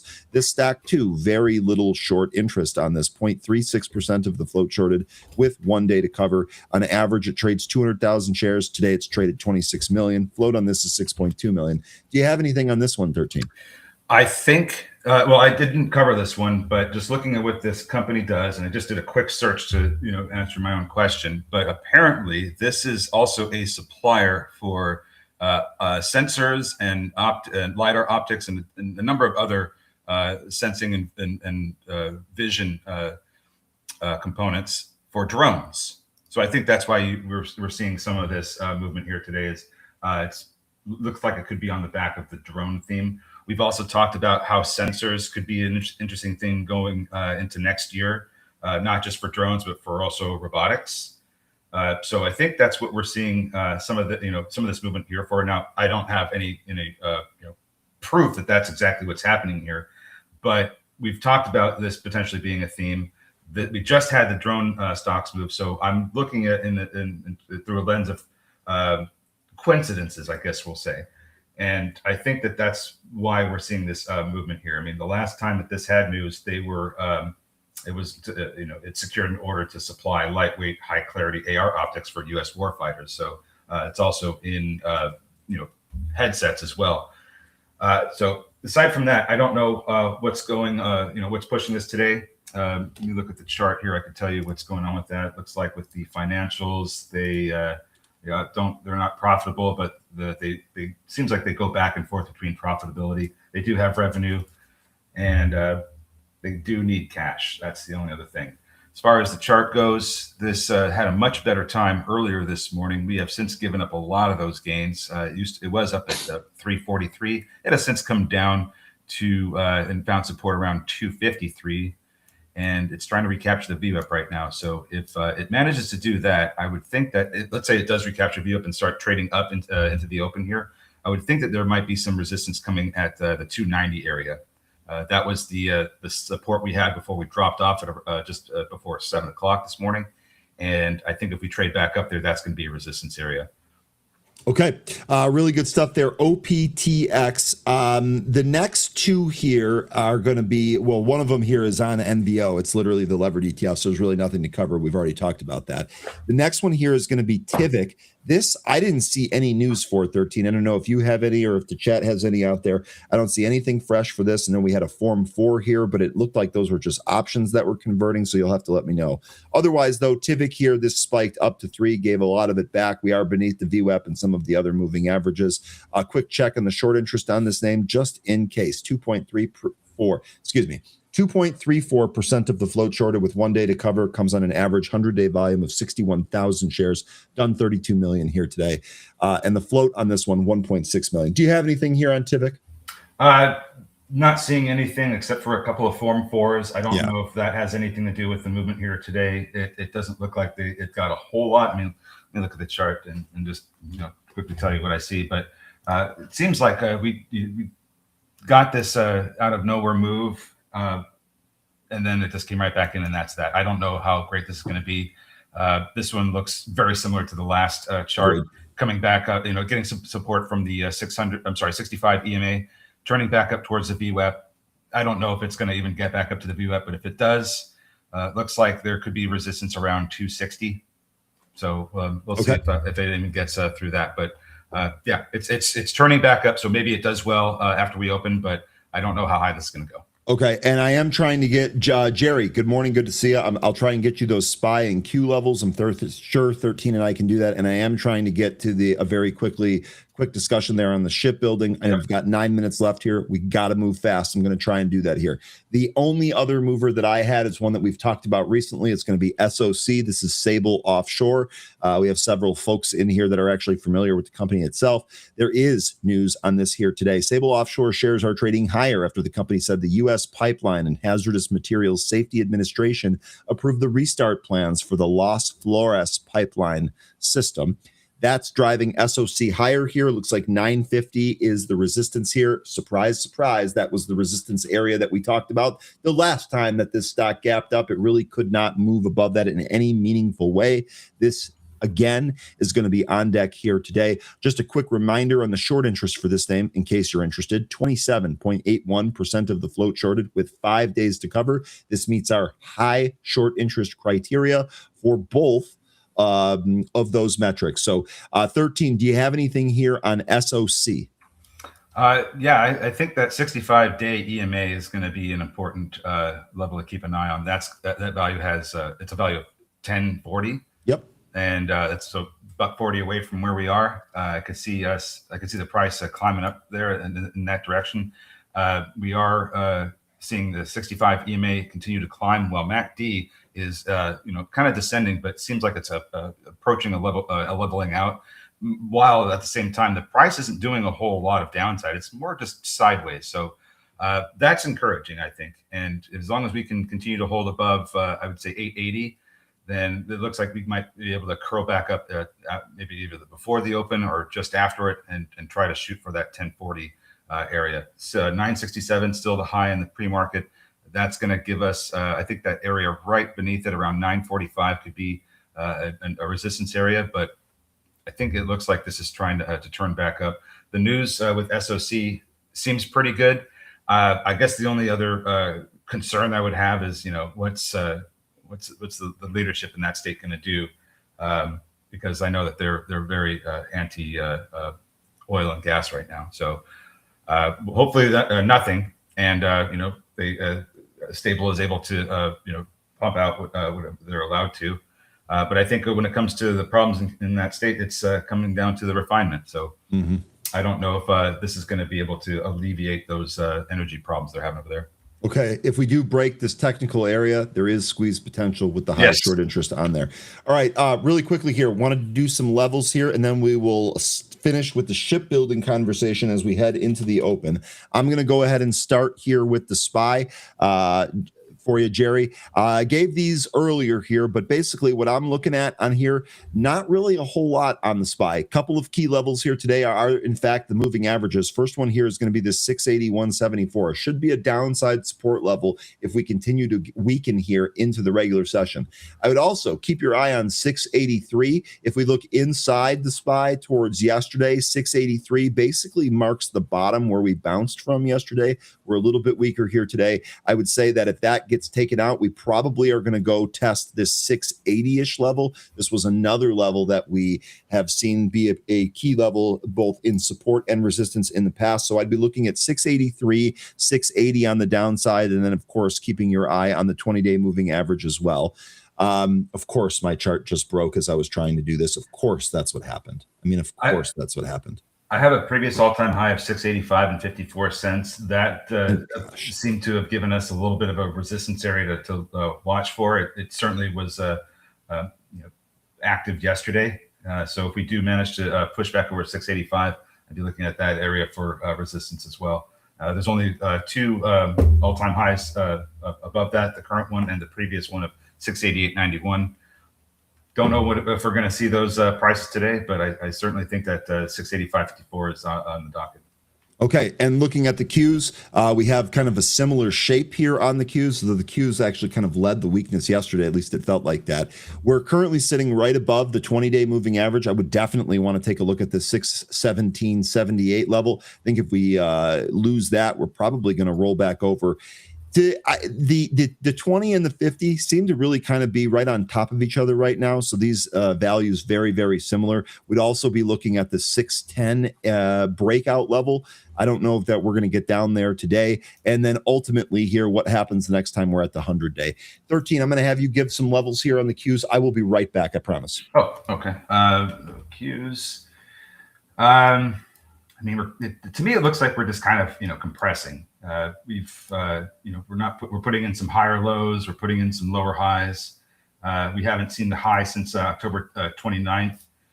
We just continue to print lower highs. So we're compressing here, and you can draw a triangle, and I would just keep an eye on that triangle for whichever direction we break through. Is it going to be a breakthrough to the upside, a breakthrough to the downside? I think once we get that breakthrough, that's going to potentially determine the direction we go in the short term. So, and I don't know if it'll be longer or not, but if we break to the downside, I would think that 588, 589, that area would be an interesting spot. Certainly the 580 even, where we ended up nearly printing that exact amount on November 21st. That low is 580 and 74 cents. So those are two downside levels I'd be keeping an eye on if we break this triangle's support. And if we break to the upside, then it looks to me like 630, and of course the all-time high are going to be the resistance areas. And you also have a slight gap fill from about, it looks to me like 627 to 632, about there. Or maybe we actually already, no, we didn't quite fill it with the last time we were up here. So there would be a potential gap fill prior to that all-time high resistance, and that's if it breaks to the upside. So those would be the levels I'd be keeping an eye on, depending on which way we break. Okay, great job. Now, last thing that we wanted to discuss here, there's a question about Bourne's asking, are there shipbuilders to watch with the new battleship plans being laid out? So I didn't actually cover this in the morning rundown here just because the name Trump was going to be too involved, and I didn't want to set people off in the morning the wrong way. The news here is evidently the Navy is considering building a new class of battleship called the Trump class. I don't think the name really means a whole lot. I think Bourne's question here is a much better one. Are there shipbuilders to watch with this news? And I'll be honest, I would imagine yes, but I don't have a short list of that. So 13, you have one? Well, most importantly, the ship that's going to build the frigate that was announced yesterday is going to be Huntington Ingalls. That's ticker HII. HII, yep. And that's been a monster of a stock since pretty much we had the Liberation Day unwind. So this has been fantastic. It's been part of an overall theme of America needing to bolster up their shipbuilding capabilities. I have several stocks that I've put together on a list of that could also be used for that. And I don't think it's all of them that we should be looking at, but it's certainly some good ones. I can post that now. Robert has been on HII for a while.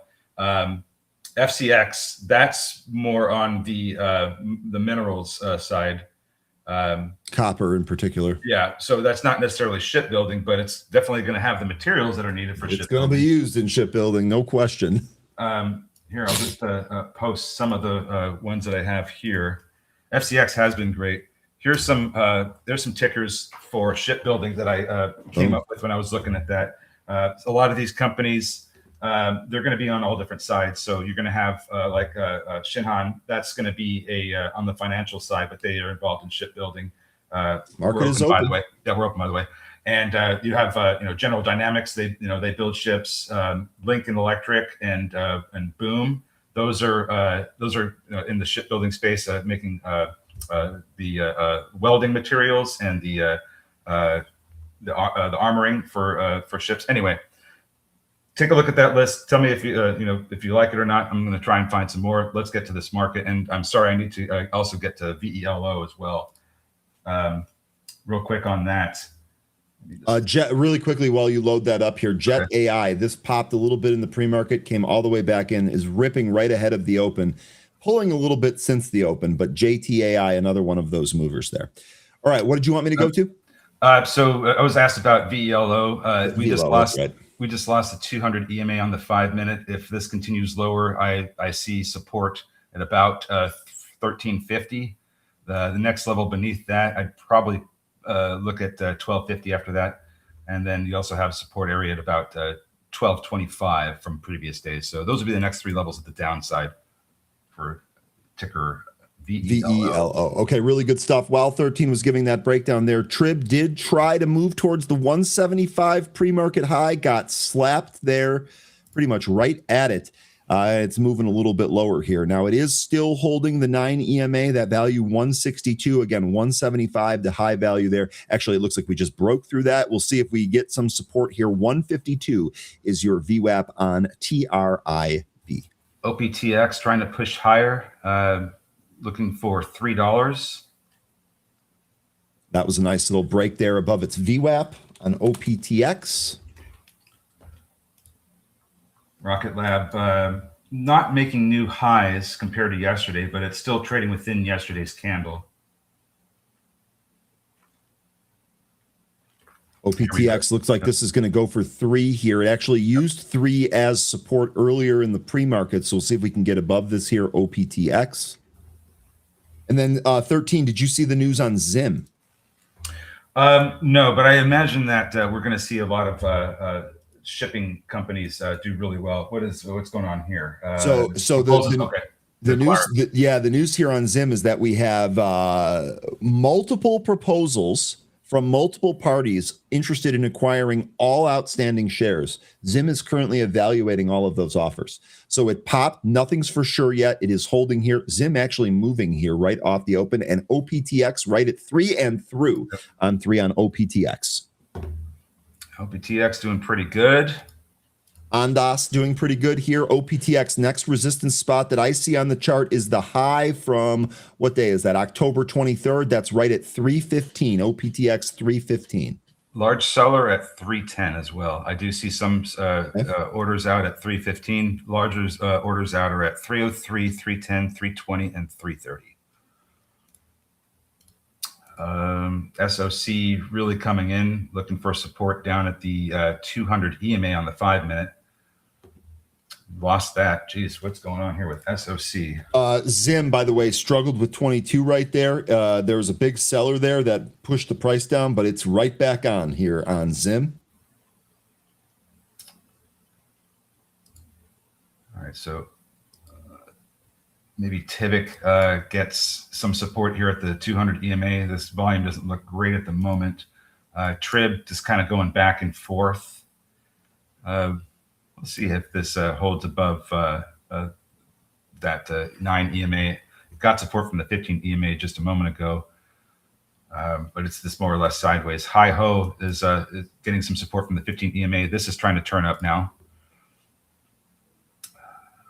I can't help it. I can't help it. I feel like the hi-ho mentions today are going to become out of control very quickly, but it is what it is. Highway Holdings, that is moving here today. And got rejected from VWAP. Big pull now. It looks like a lot of the stuff is pulling. Zim rejected at 22. TE. Okay, so this actually right back up at the pre-market high. I didn't take a look at this one. Let me come back to TE here. Let me run through some of the other ones that are moving. You had mentioned SOC on a humongous pullback here. This right back down to the 200 EMA. I didn't see any news come across here. Let me just double check. No, just a big. No, it's just a profit-taking pullback here. Yeah, so we might see some of that before they find their footing. Broadcom up this morning. It hit a high of 343, backed off a little bit. What's Oracle doing right now? That's lower. ONDS having a good morning, trying to break over 950. Indeed. We want to see that in double digits, frankly, on DOS. Wiss saying, I think this is on SOC. With that debt, it shouldn't even be green, says Wiss. Is that SOC that you were referring to? Well, let me see. I can look at the QBTS. This is turning up. We've talked recently about some of those quantum names turning up. Looks like we're getting a little bit more of that here. Zim pulled back to the VWAP and held there. Decent entry here for a possible 22 break to the upside there on Zim. Put stop at VWAP in case it doesn't work. 22 up now on Zim. Come on, baby. Hi-Ho is trying to climb higher. And through. Zim 322 here. So this was awesome. This is an anatomy of a trade here. Pulled right back down to VWAP, held there, came right back onto the resistance level, popped above. Looks like this is going to go, just to kind of use Red Dog's terminology from earlier, I would trim and trail on this one. A nice little ad down there at VWAP. See what if Zim can get any more strength and turn this into a real nice trade, basically 40 cents from that VWAP. OPTX continuing to climb further into the 3 handle. Okay, so this one broke its VWAP and did continue. Zim actually looks like that's coming back in after 22. We'll see. But OPTX, this one looking pretty good. Not in this one, not trading this one. Kathy, looks like you're on that. Kathy, you think this takes out the pre-market high? Let me know. 08 Roush stage 3. Good morning. It's good to have you back, boss. SOC has lots of expenditures coming. You think that's going to make for a lower price and possible entry on SOC? I think you said that this was $30 at some and I'm sorry. I think you had predicted that this could touch $30 at some point in 2026. Let me know if a pullback here seems viable to you. SOC. OPTX, they're trying to push it away from 320. They're just bringing in some other sellers. They just put one in the way at 313. They're trying to chew away at that size right there. We'll see if it can take it out. But lots of back and forth here with the OPTX. Okay, I've basically just been looking at a couple here. Trib looks like it did so far hold the VWAP, although that's not a foregone conclusion. That looks like it might be a little shaky there. We'll see on Trib. If you take it here, I would have a pretty tight stop in case this doesn't work personally. I'm going to pass on this myself. This specific setup, that is. Some of these space names looking like they're trying to turn around here. Lunar up 9%. Rocket Lab up 6%. Rocket Lab flirting with yesterday's intraday high that it really could not get above. That was 78.5-ish. Looks like probably a different exact value, but 78.5-ish looks to be the top there on Rocket Lab. We were rejected there once already. Yeah, Redwire also having a decent morning. That just recaptured 850. Has put in that sticker RDW. Yep. It just put in a high of 868 this morning. That's about where a lot of this consolidation from yesterday morning is before it sold off.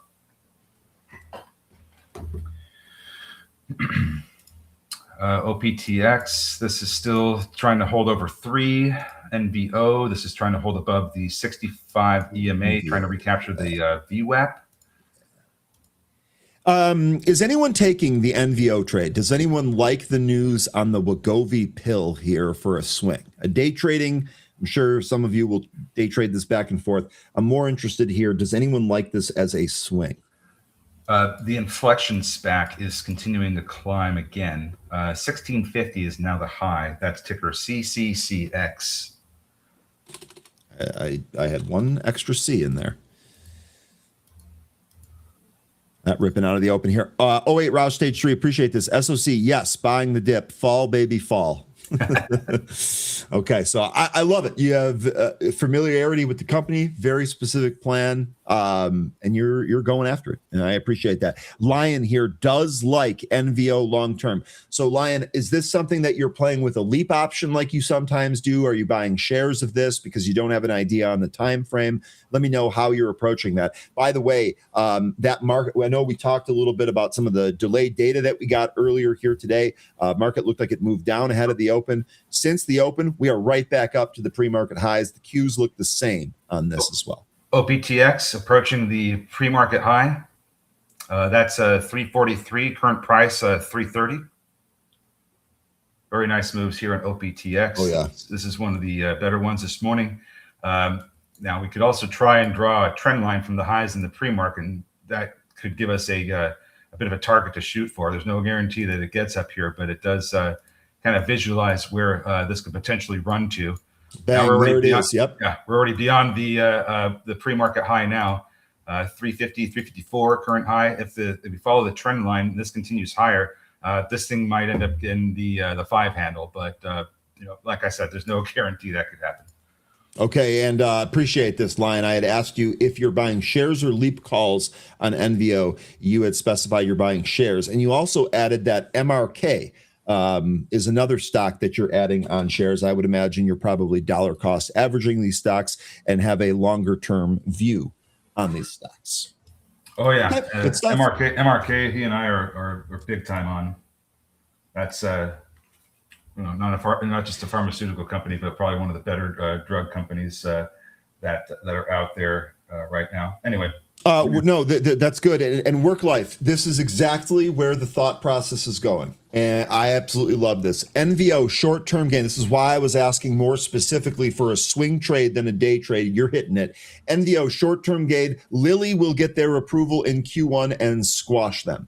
Now, right off the bat, even if what you're predicting here is exactly what happens, it still seems to me that the news and price performance is good enough for this to be a swing trade into Q1 or about there until we get that news there from Lilly.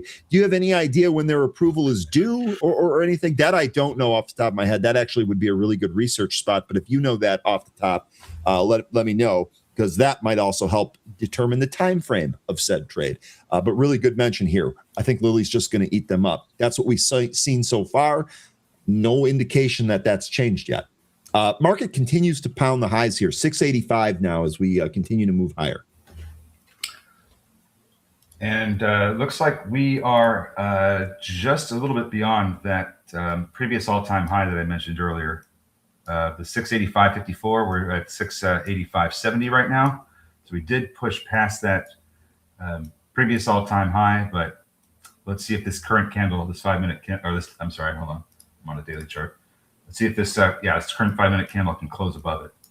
RCAT, this also at the highs. So another drone name here, this looking very similar to Ondas in terms of its candles. This now above the pre-market highs and above yesterday's intraday highs. Ondas, same deal on that. So it looks like some of these higher beta names are end up going here. We talked some about the space names. I know we had Red Dog kind of lump these two together in terms of how they trade similarly. Well, we're seeing the same thing here. Redwire, Rocket Lab, a lot of these are moving higher here. In fact, I want to check in on Saidu and see if that's getting any firming after its offering. Even Saidu bouncing here from the open. So. Yeah, resistance areas for SIDU, that's going to be 170, 185, and I think the really tough one's going to be at about just above 2, where you start to get like that sideways price action from yesterday. Okay. Lion, how do you like Abbott? Because that's another one that I think is could potentially be good. The price action hasn't been great of late, but I think as long as we hold above 120, this is going to give us a good investment, good trade. I think Abbott has 2 different angles when it comes to the semaglutides, GLP-1s. So I do like Abbott Labs. I like Abbott Labs a lot. Full disclosure, this company is headquartered not far from me, about 5 minutes away. I do like this stock. I think your spot of 120 is literally spot on here. As long as it holds this, it probably does try the high end of that range. That's about 140. There are a lot of CNBC. I take this for whatever you want. There are a lot of CNBC talking heads that also really like the stock. Several of them have made this a pick for 2026. That's ticker ABT, Abbott Labs. VELO, after finding some support down near 14, hit a low of 14.10. This turned around, recaptured VWAP, and is recapturing a lot of these EMAs as well. In the consolidation from the after hours and the late session yesterday, this is going to probably run into some resistance around 1630. Okay. Velo actually looking pretty good here. Ondas topping out at 984. Nice big opening move here. Actually, kind of consolidated for a little bit near yesterday's intraday consolidation area and took another leg higher here. I will say, I don't know if it's going to go straight there. Stock's already up just shy of 5%. I think $10 might be in play here today if we can continue some of this strength. Really quickly, sell out. So go ahead.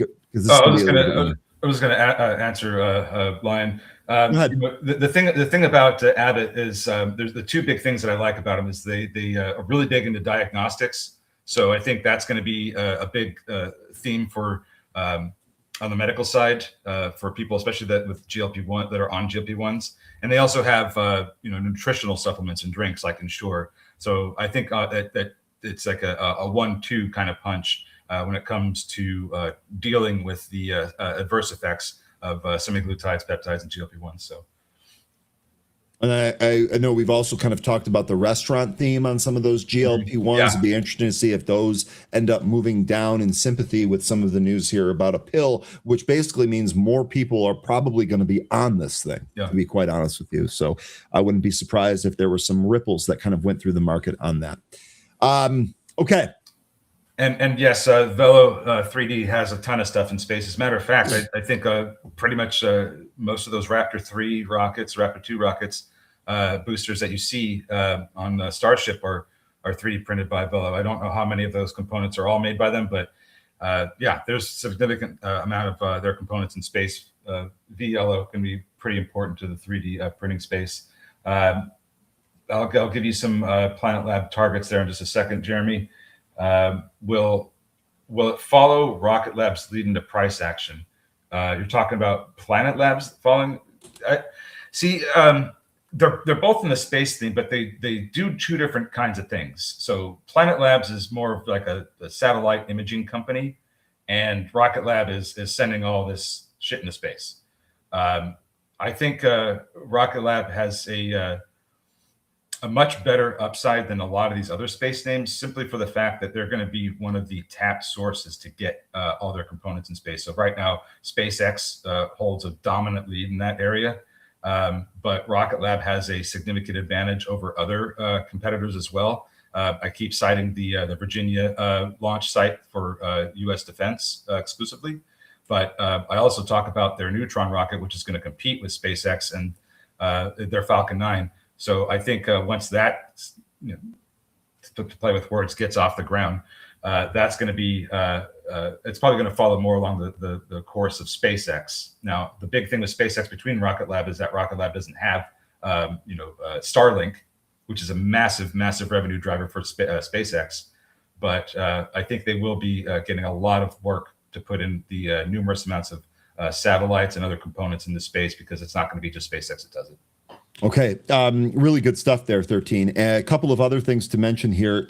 Jane, we'll start off with the register ring. Jane says, I love Ondas. Sold it at 981. Boy, Jane, you missed the top tick by 3 cents there. That's pretty good. That sell came from a 779 entry not long ago. Nice little swing trade there. I think you will get another opportunity to add it. By the way, Ondas pulling back here now from those highs. Remember, one of the things we've definitely learned about this, just to kind of go back to what Red Dog said earlier today, sell into strength.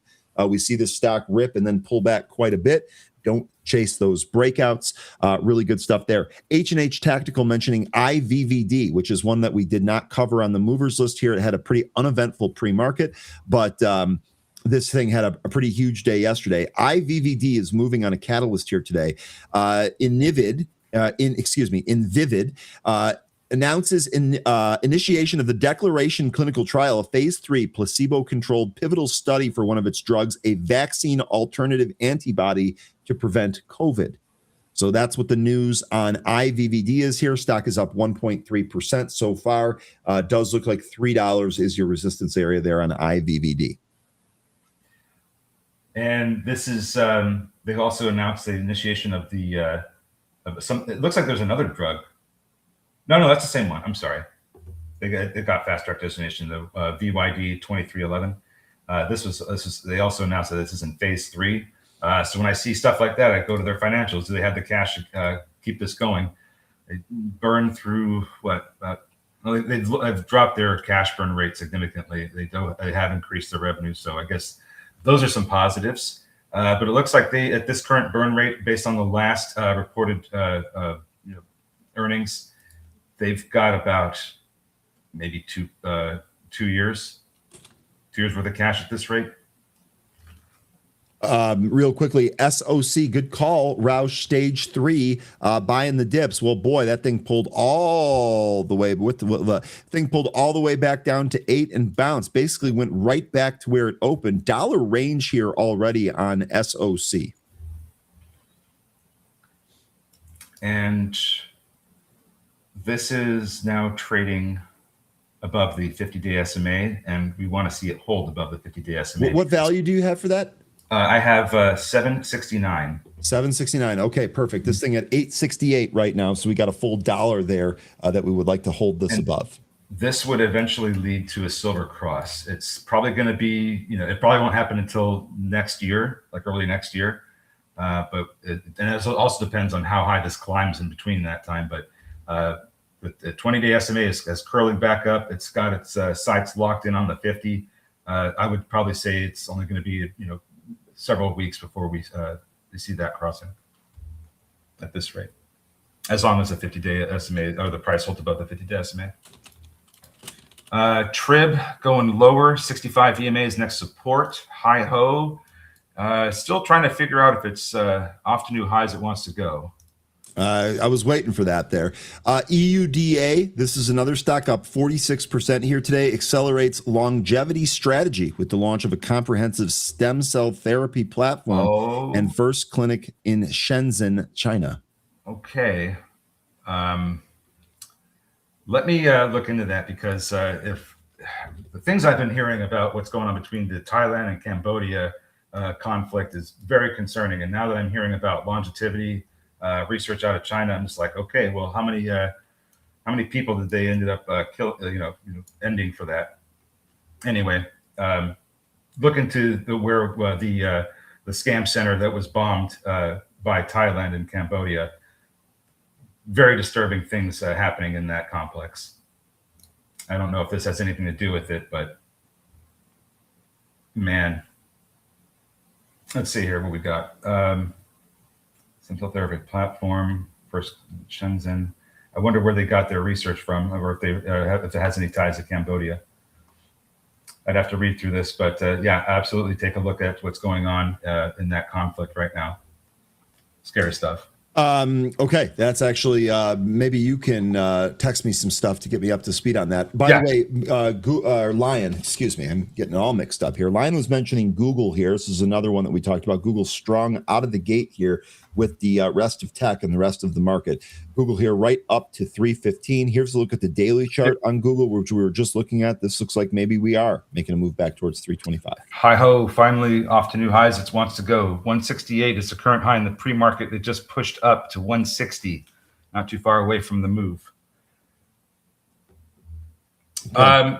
It's there. Well, no, it doesn't have just to do with the Mekong River. It's the site that was bombed was a massive scam center, and in that same area you have the Cambodian, I think it's called the Cambodian Institute for Health Sciences, and there's some very, very disturbing things taking place there. I'm not going to get into it because I don't think it's really appropriate to discuss the atrocities, but there's your breadcrumbs. All right, so we have Hi-Ho stopping at 160 there. Yeah. Trib continuing to come in. Next spot I have is the 65 EMA. That's 127. Looks like SOC pulling back down, shooting through the VWAP, the 65 EMA, coming down to look for some support around the 200 EMA.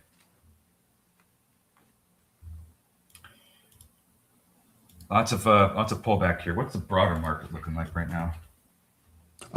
Basically pulled off that high across the board. NASDAQ kind of leading the pullback, but basically we went right to the high. SPY there, it was 686 and a quarter, and it pulled off of it. Okay, so looks like there's. I don't think we talked about the news about this. The U.S. taking action against China's semiconductor industry. New tariffs on chips from China from June 23rd, 2027. That's a what are you looking at? The news in the SPY news feed. The U.S. is going to impose tariff chips on China. U.S. will take action against China's semiconductor industry, setting new tariffs on chips from China from June 23rd, 2027. They have zero duties currently, U.S. Trade Representative said. So this came from Reuters. For anyone that wants the entire story, here it is. I'll throw it in the chat for you. And I'm sorry, but it's locked behind a Reuters paywall. We tried to give you as much as we could, but there's the actual article. Sorry, 13. What's interesting is that they just the United States Trade Representative just had hearings over whether or not China's complying with the phase one agreements from that first Trump presidency. So I'm expecting to see more comments like this out of the U.S. Trade Representative's office. This is something I was pointing out earlier this month and last month. Because we are starting to get, we're starting to get information about that. So we'll see what findings they have. I don't know if they've actually ended up updating anything with regard to their investigation, but they just had a hearing on the 16th. So ASTI halted to the upside here. Wiss, you were asking if it's a 5 or a 10-minute halt. I don't know for sure. I would guess just by looking at the information that I have that it's probably a 5-minute halt, which means that would unhalt here at 10. Oh, no, excuse me. 9:57:48. So that's got to be pretty soon, right? Yeah, we're looking at about 30 seconds if it's a 5-minute halt, Wiss.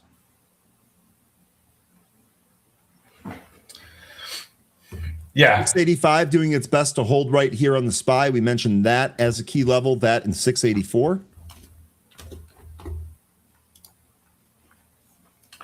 So ASTI halted. Ascent Solar Tech, huh? Was there news associated with this move? You know what? I actually was so focused on the halt time, I didn't even look. I don't see any news from this. And it's open, so it was indeed a 5-minute halt. ASTI higher now. All right, let's see where this goes. Like 6 next.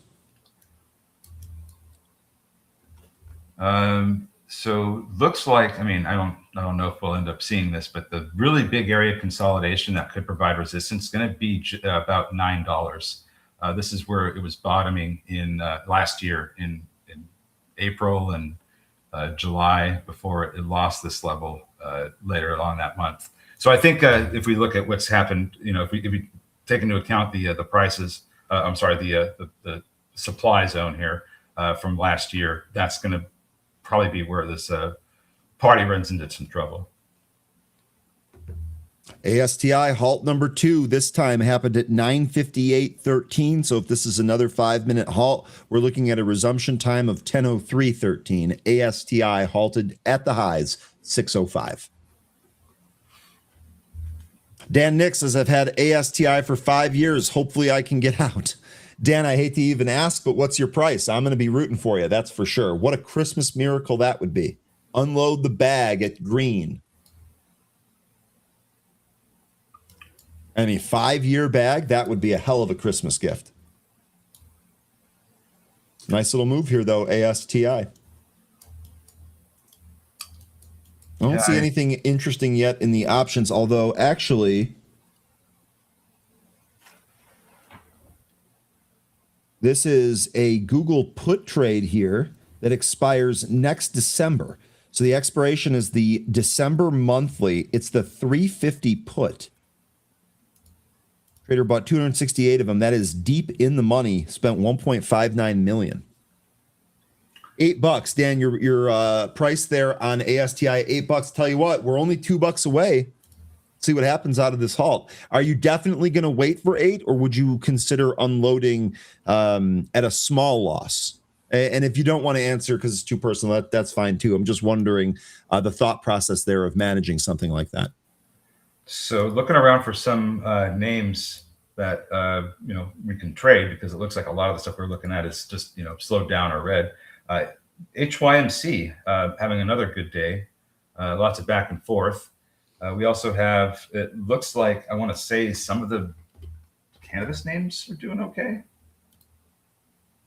I mean, YCBD up 10%. What's some of the other ones doing? Aurora Cannabis down.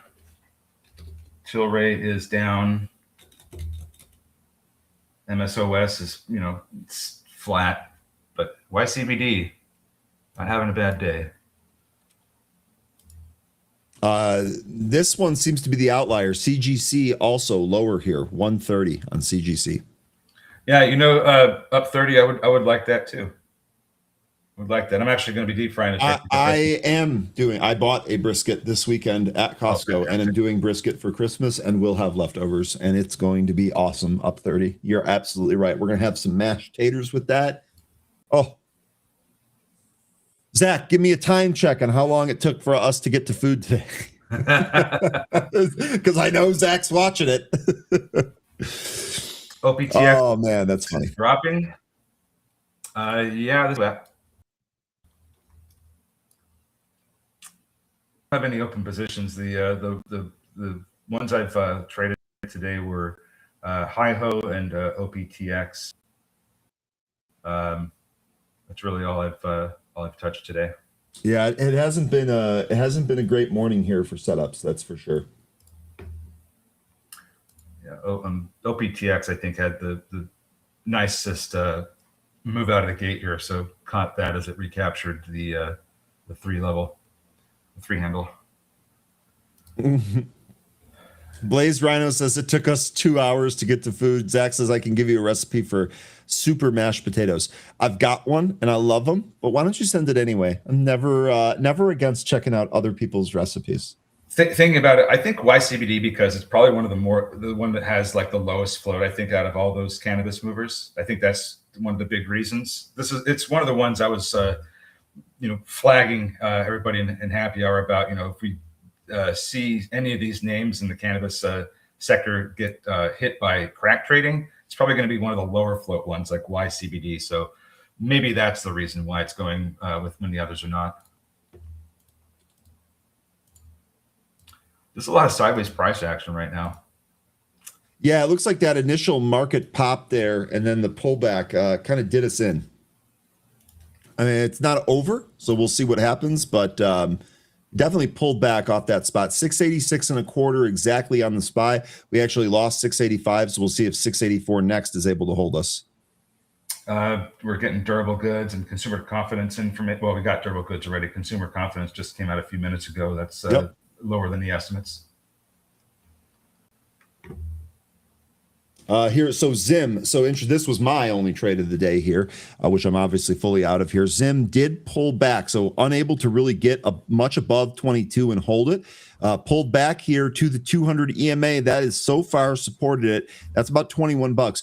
Remember, Zim here, the catalyst, multiple offers from multiple different companies on a potential takeover. Nothing is finalized, but that's why the stock's still up by 7% here and trading at a premium. I'm looking around to see where because the Zim board just rejected a takeover bid that was led by the CEO. So I'm wondering, I guess I'm kind of wondering right now, what's their number, or do they even want to sell? Yeah, that's a good question. I don't know, and none of the information that first of all, I didn't have this on my radar at all until this morning, until I actually saw the news. None of the stuff that I've gone through here has really kind of told me either of that. And Samel, I am oven cooking the brisket. Yeah, I'm looking at yesterday's news. This is something that was already announced. It received proposals from multiple parties to acquire. Yes, it was in the after hours. Oh, you're right. It was. It was in the after hours, which is why it's going to move in today. Yep, just at the close, exactly.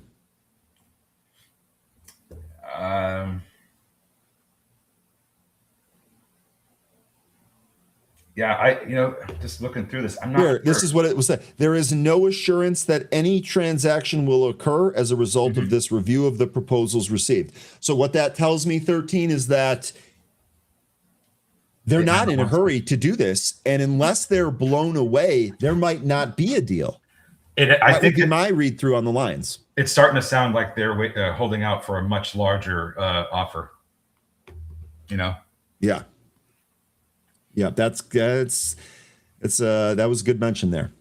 Good mention there. And you're saying hi ho is now 170.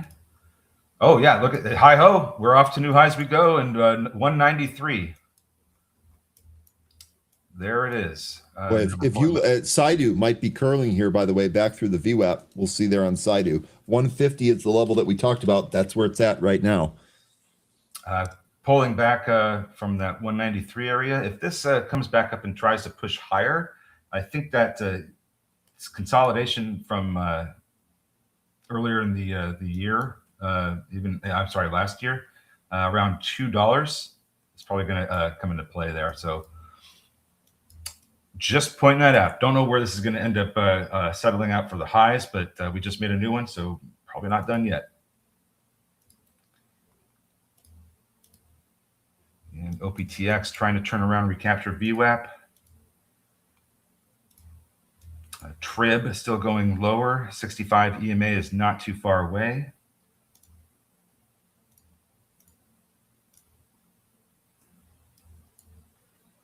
All right. Sorry, I got distracted. 2 of the Bears linemen made the Pro Bowl, so that's cool.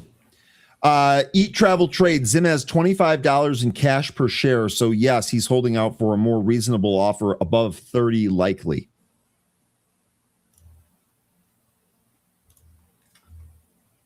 Did you just estimate that by looking at the cash? I'm guessing.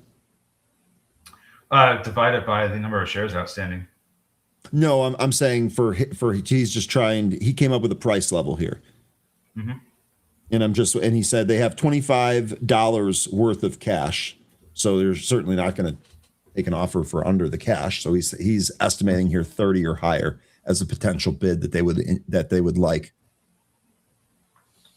Trib's trying to bounce, did not quite get to that 65 EMA. Don't know if I trust that bounce, by the way.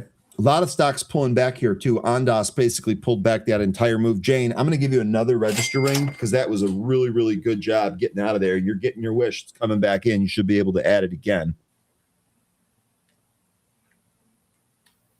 You also got shorts covering on Zim as well. SOC, this actually rolled over off that initial bounce. Boy, what a nasty move. That bounced from 8 right back to 9. Here we are back down at 8.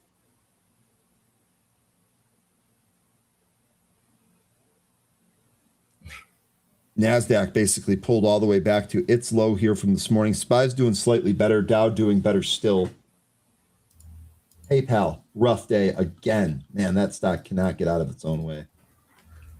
Netflix, more roughness on Netflix. Boy, oh boy, I'm so glad I said wait this one out until this whole thing gets figured out before we try swinging this. This would just be a frustrating one. Netflix through yesterday's intraday lows. Netflix, look how weak this thing has been. PayPal to 57. Netflix. Still think we're going to see the 500-day SMA. I think you're right, 13. I think you're spot on with that. That death cross, to have a death cross after so long of being in a golden cross, I think this, we're going to see some prolonged downside. So no rush yet. Nope. No rush yet to buy Netflix. We'll wait for that to confirm a bottom. Here's ASTI. This is open again. This was a 10-minute halt, was it not? I think so. Anyway, ASTI took 7. Now it's pulling back, looking like it's closing the halt gap.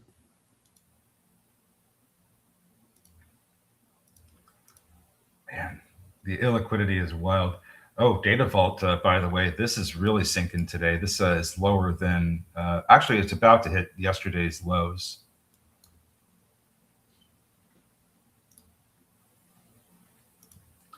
It's not seeing a whole lot that looks super interesting. Some things look like they're setting up. Nope. But, this is not the time to be trying to force any trades or get into something thinking, oh, yeah, the volume will come back. People are on vacation. Hi-ho, this is looking for 2. NBO continues to ride the 65 EMA on the 5-minute chart. This is the second test and support of the 65 EMA in the regular session.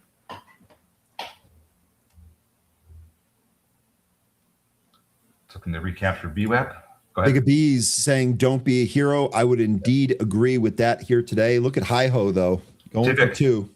Tivik just got a pop. We'll see if this can retake this resistance level at 230. VWAP at 256. Hi-ho over 2. Rocket Lab went red after that little move to go red-green out of the pre-market.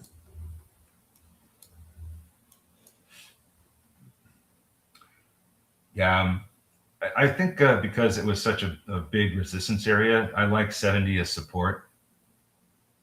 You look back at those the price action in October. It was multiple days trying to hold, get above 70 and hold, rejected every time. So that indicates to me that's a pretty strong resistance turn support area because we blasted right through it. And if we come back down, I'm going to want to see that. I want to see support there. Alish, no reason to yell. Lion Atlas says, I see Amazon going to 250 soon. How about this, Amazon? We talked about this with Red Dog earlier. This is one of the ones he mentioned for a trade. Nice little move here out of the gate. Looks like 232 stopped it. Lion, what 250? What timeline do you have for that? Like near term, like January? Really not that far away from 250.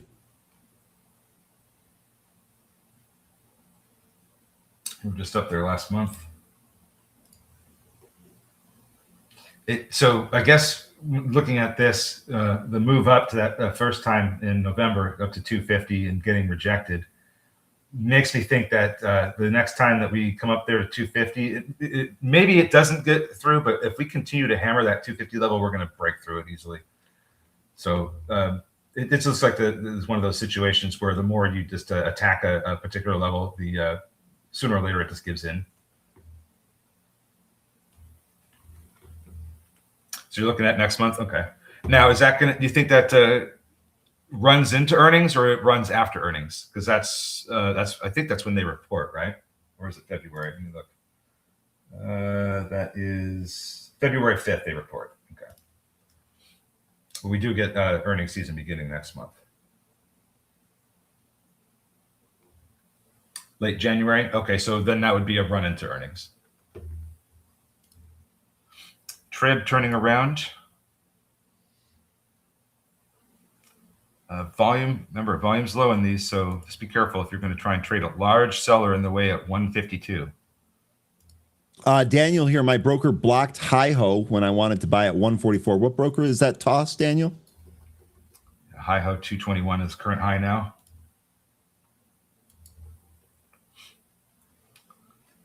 More Tesla puts here. This is looking at the 485 puts. Yeah, Trib continues to see its volume expand. Maybe it takes out that seller at 152 for multiple sellers, however many are there. But lots of supply above 145 here. CoreWeave extremely weak here today as this is pulling back as well. I would imagine cores look similar to that.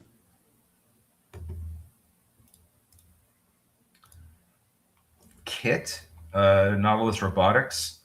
I'm only pointing this one out because of the series of candles on the 5-minute chart that it's putting in right now. looks like bottoming. No guarantee that it is, but this is where these prices are down at is where it was consolidating sideways going into the close and throughout the entirety of the after hours. So that kind of creates a demand zone. I'm just looking to see if Kit's going to turn around. Really no volume in this right now, but it is looking like it's getting support from that demand zone. SOC still down near 8. Tivik, which we talked about, that's curling. That's actually still holding here. We'll see if that closes the gap down to VWAP. That was actually not bad. QBTS looks like maybe some of those let's see how Rigetti's doing. Maybe some of those quantum names pulling back a little bit here. Rigetti looks the same. Tell you what, 13. If Rigetti, we got a trend line coming here on a daily chart on Rigetti. Here's what it looks like. Let me actually fix this chart here for you. There we go. So here's the trend line. So if we break down through this trend line, daily chart's going to show a lower high and perhaps another retest here of this 21.22. Might RGTZ make for a half decent trade?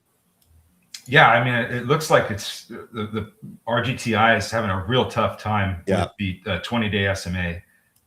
This sideways consolidated area, I need to go back to the daily chart actually. The sideways consolidation area, this is, where we're watching to see if the price could get back into it. We have like just a few closes in this area, and then we ended up losing it. That's still resistance around $28, where the bottom end of the channel is. But if we cannot hold it, I'm sorry, I was looking at the 20-week SMA. So let's just use that, the 20-week SMA. Since we lost it back in November, we have not been able to close above it multiple times. Looks like just once. So I think if we continue to get rejected from that, that's going to be your signal that we go lower. Looks to me like the next support you have is going to be about 24 from here. So if we can't hold above that, I think we might end up seeing under 20 in RGTI. Okay, Jay here says, I'll short the pops in all the quantum names. Well, you got one here. Maybe let me know if you take this one. I am still watching RGTZ. All right. Well, let's see. Aside from that, what else is looking good here? High Hope pulling back a little bit. NBO still sideways. OPTX trying to recapture its VWAP. Tivik recaptured a lot of VMAs and its VWAP, but hasn't gone anywhere near the highs of the pre-market yet. SOC also trying to turn up. That's beneath most of its EMAs. It's trying to turn around and recapture the 200 EMA right now. VELO continues to get support from its 200 EMA. SIDU trying to turn back up and recapture its 200 EMA. ASTI just recaptured its VWAP after several of these halts. Looks like it's not halting yet here. High there, about what, 714-ish? ASTI. Yeah, it looks like it's trying to push higher. We'll see. It gets very, very spready and illiquid. But we'll see what ends up happening. As mentioning, MSTR is breaking down. I can't speak to what Michael Saylor is doing here. You might very well be right about that. MSTR weak here out of the gate. This actually looks very similar to Bitcoin, although Bitcoin looks like it's trying to bounce here from 86.5. But MSTR, remember, he said that Bitcoin could take a 90% pullback and he'd still be okay. That remains to be seen here. This daily chart does not look good on MSTR. It looks like we're going to try and go lower here. All right, looks like ASTI trying to push up into the 640s. There it goes, 650 now. Fantastic. SOC back up to VWAP, pushing through, getting some pretty decent volume. Unless it's just a liquid and it's moving up, skipping some some levels on the way. Hi ho coming back in some more. Who does Starlink compete with? I mean, ASTS would be one competitor. They don't do exactly what Starlink does, but they're the idea is to reach people in rural areas, and that's what ASTS and both Starlink also do. But ASTS is partnering with telecoms companies like Verizon, AT&T. So are you talking about the stock, or are you talking about the actual like product itself? Like, doesn't Starlink compete with HughesNet, like the other satellite-based internet provider? I don't know enough about HughesNet. What do Yeah, they? I mean, I've never used it myself. I just know that used to be one of the. Do They they used to have? do commercials on CNBC all the time. Well, do they have like a satellite constellation, or is it one satellite?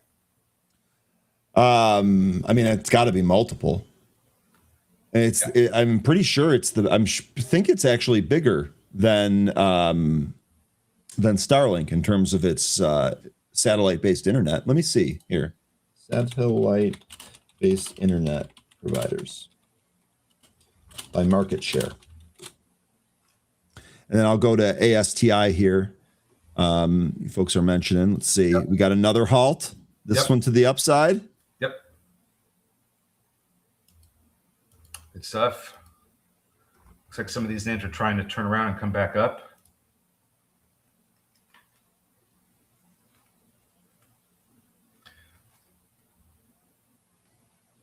Yeah, I just don't know enough about Hughes or how many satellites or what their clusters are like. I mean, it's Frozen King saying it's in here. So Starlink. I basically just Googled that. Here's the AI answer. Take it for what it's worth. The satellite internet market is dominated by several key players, including Starlink, Amazon's Project Kuiper, Viasat, and Hughes Network Systems, which I believe is HughesNet.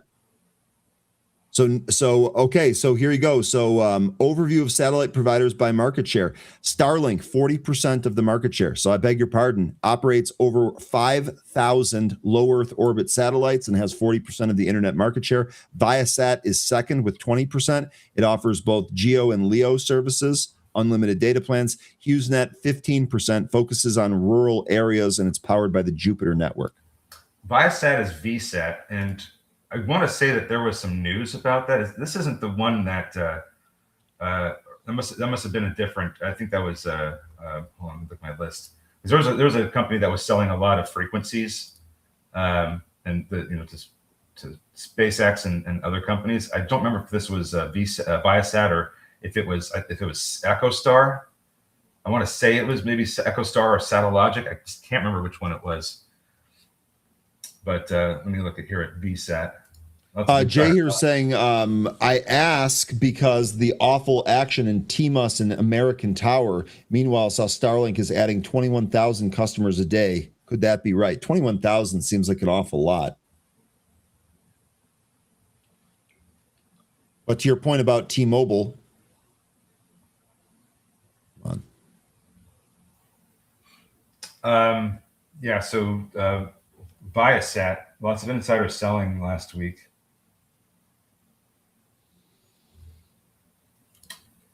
And it's not small insider selling. Frozen King here saying ASTS isn't phone. ASTS is space fiber for cell sites. ASTS phone is only able to do basic text messages. That's AFJK. I got faked out there. The ASTI halt that happened at 10/19/11. 10/19/11. So we're expecting an open here in just about a minute. Tenzin, yeah, I heard about some. I heard about that too. Russia has to try and this. It's just dumb to me. We're not wanting to create more space debris, and this absolutely creates these whole zones where we can't have satellites because of their BS. Launching metal pellets destroy Starlink. Okay, so let's make space completely unusable for enterprise. Why not?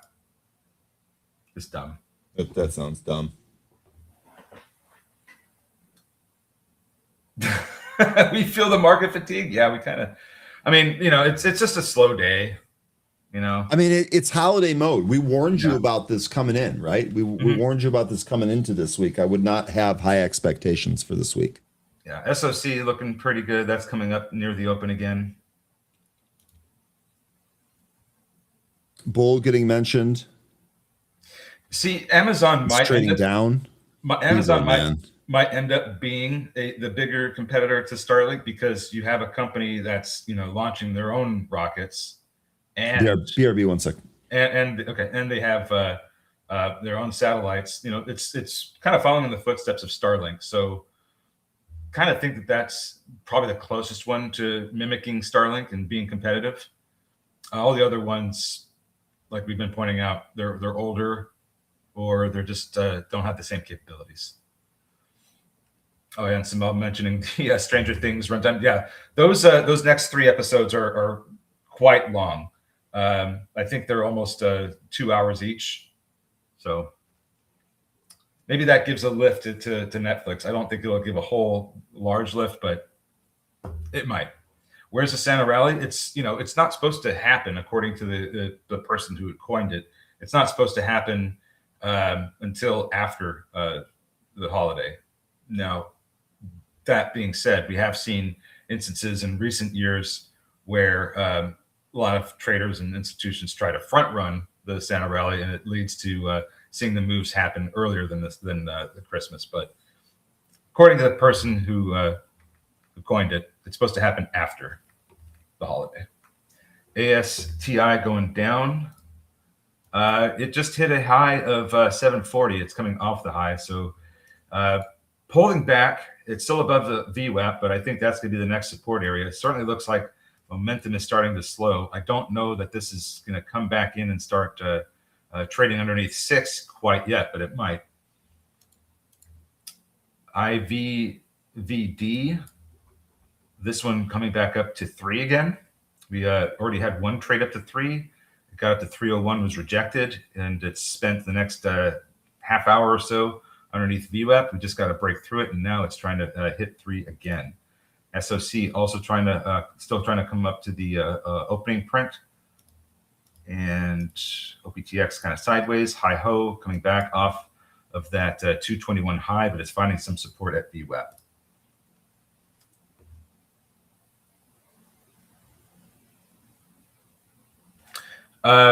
That's good. Good point, Joe. I mean, I don't know what. Here's the other thing. They have had a lot of their capabilities diminished.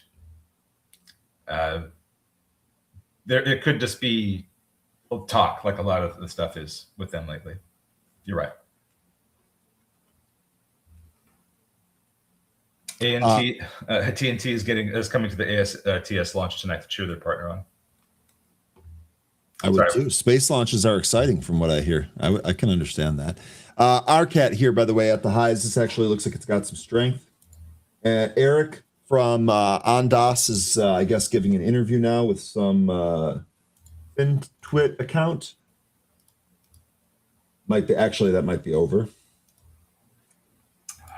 And Broadcom's had some pretty wild price action today. You basically the high of the after hours and the low of the pre-market have been the range so far for Broadcom this morning. That's wild. Yeah, I don't think I believe that either, Lion. And the other thing is that if you're trying to get home prices to come down, I don't think you want to see the economy to do that well. You want the 10-year to weaken. Yeah. It doesn't seem like that's really helping. Well, they still have launches at the Cape, Frozen King, and I need to get my ass out to Brownsville at Starbase. I want to see a Starship launch. Really quickly here, V. Holman, ask any friend with an RV or a boat. Starlink is the off-grid game changer. ASTS and Kuiper are the only challengers. Everything else is old tech. I don't need to, because my father-in-law has Starlink, and he says he absolutely loves it. As a matter of fact, so we can just ask you then. Well, he went with my wife to the UK, and he's a talker. He talks to a lot of people. He got into a conversation with some Irishmen out there at a pub, and he ended up selling them on it. So he's helping Musk out. But yes, I agree, Violman. It's really off the grid game changer. Absolutely. IVVD back up here at 3. SOC 750 calls. These are for January. Hi-ho Don't take much from that. Hi-ho trying to climb back up to 2 as well.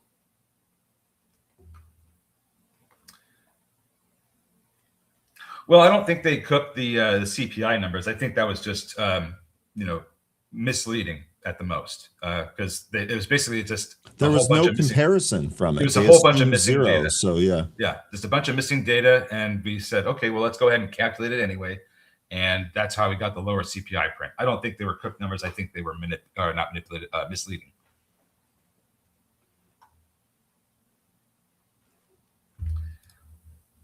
And anybody seeing anything interesting? It looks like we're probably going to get some reversal in Broadcom if it continues to trade within that range that I mentioned. It's funny how I don't know if you were here when I said it, Ryan, but Broadcom has basically been trading in the range of the high of the after hours yesterday and the low of the pre-market this morning. That's the whole range today so far.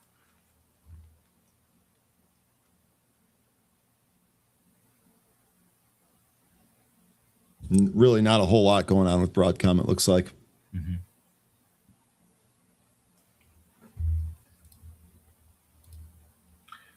And yeah, I'll be honest. This definitely feels a little bit dry here today. Even some of like these big cap names, basically just in a range. Like Tesla, I know went back basically right back down to where it opened from. Apple's not doing much of anything. Amazon did pull off 232. That's still higher here by about 0.75%.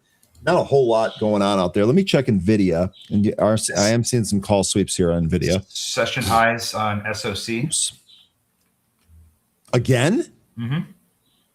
New session highs. NVIDIA also at the highs. Man, this SOC, look at this. This is 2 opportunities down here at 8. Now I guess I should have tried some of that. Well, I mean, this could be this sideways area could be the top end of that range. That could be where it gets resistance too. There's a seller in the way at 915. Next similar size is going to be up at 935.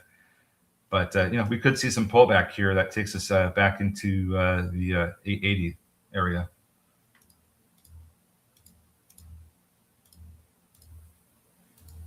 Now we just kind of been in a range of a lot of these so far this morning. Citigroup, actually decent intraday chart. I don't know if it has the juice to really go here, though. It's funny. CCCX been one of the better movers this morning, hitting a high of 1687.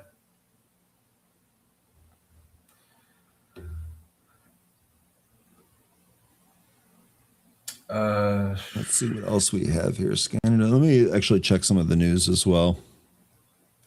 I think, Joe, I saw some news about that yesterday. Let me look at that.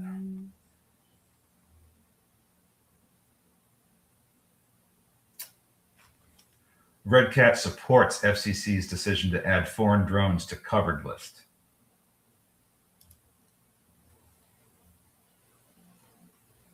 I guess we need a little bit more clarity on what the covered list is.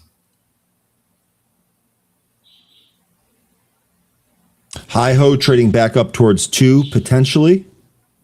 What's Bitcoin doing? So Bitcoin did bounce off 86.5, but it's not still. Even Bitcoin doesn't feel all that. Doesn't feel like it's trading very much. Okay, so this is regarding the Secure Networks Act. So that's what covered equipment or services is. So the covered list basically, what is which I could just get like an actual definition. Unacceptable risk to national security. Okay, so anything that's on the covered list is an unacceptable risk to national security. So you have Huawei, ZTE, Hytera, Zhangshu, Dahua, just a whole bunch of different Chinese companies, basically. And now they're adding drones, which makes sense. So U.S. drones only. Yeah, KTOS, RCAT, of course, Anduril. What are all the U.S.-based drone names?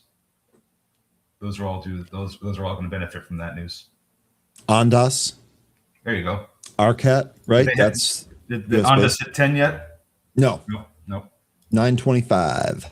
Actually, this thing did this really go all the way up to 984? Yes, and Wow. Jane sold at 981. Oh, fantastic.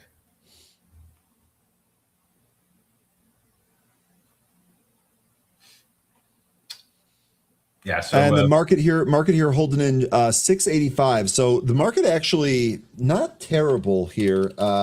This is what, come on, type the right keys, please.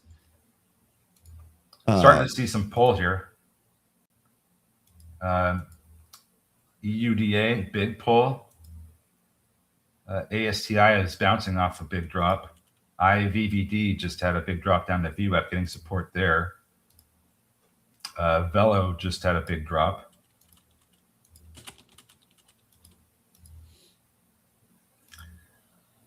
Some names still climbing higher, some looking like they're going to head lower. Kit just moved over the 65 EMA. That's going to deal with a lot of supply from the pre-market. Excuse me. Maybe Hi-Ho goes. I don't know. Not going to be forcing anything here, that's for sure. Yeah, neither am I. I don't really see anything I like. But like we've talked about before, this would be a time to get your list built and maybe do some research there. Jay here saying CMTL, Comtech Telecom, excuse me, had earnings. They were bad. Satellite name. They bought the dip hard. There was a ton of call buying out into January on this one, CMTL.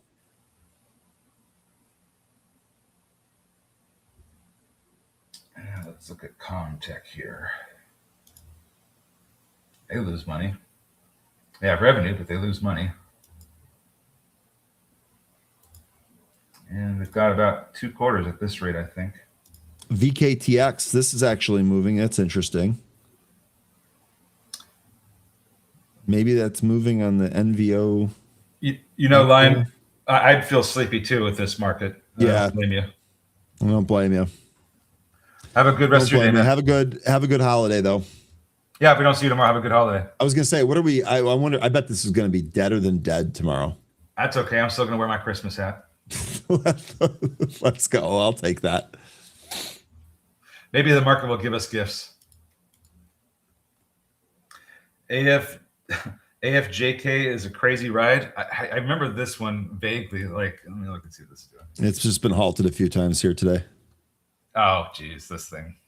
Look at that. Let's see, this thing, it did the same thing on last week too, didn't it? Well, it didn't quite do the same thing last week, but it did have a big run from 30 to 82.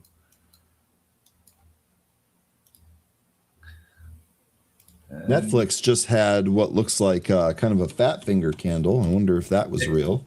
ASTI is really dropping now. This looks like it could continue to come in some more. I think it loses 5 at some point soon.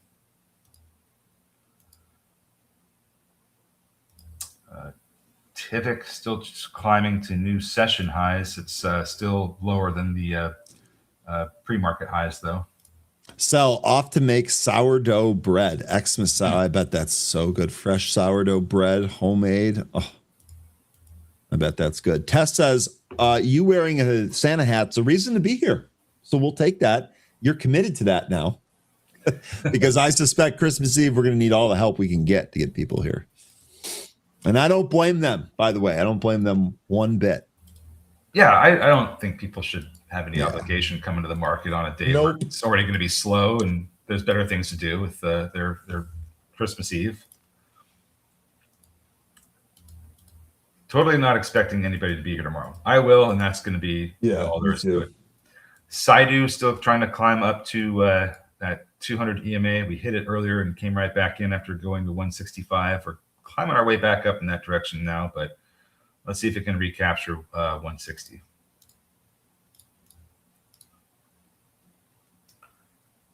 You know what? That's a great point. That's a great point, Frozen King. If he's in his office, he doesn't have to help cook. Great point.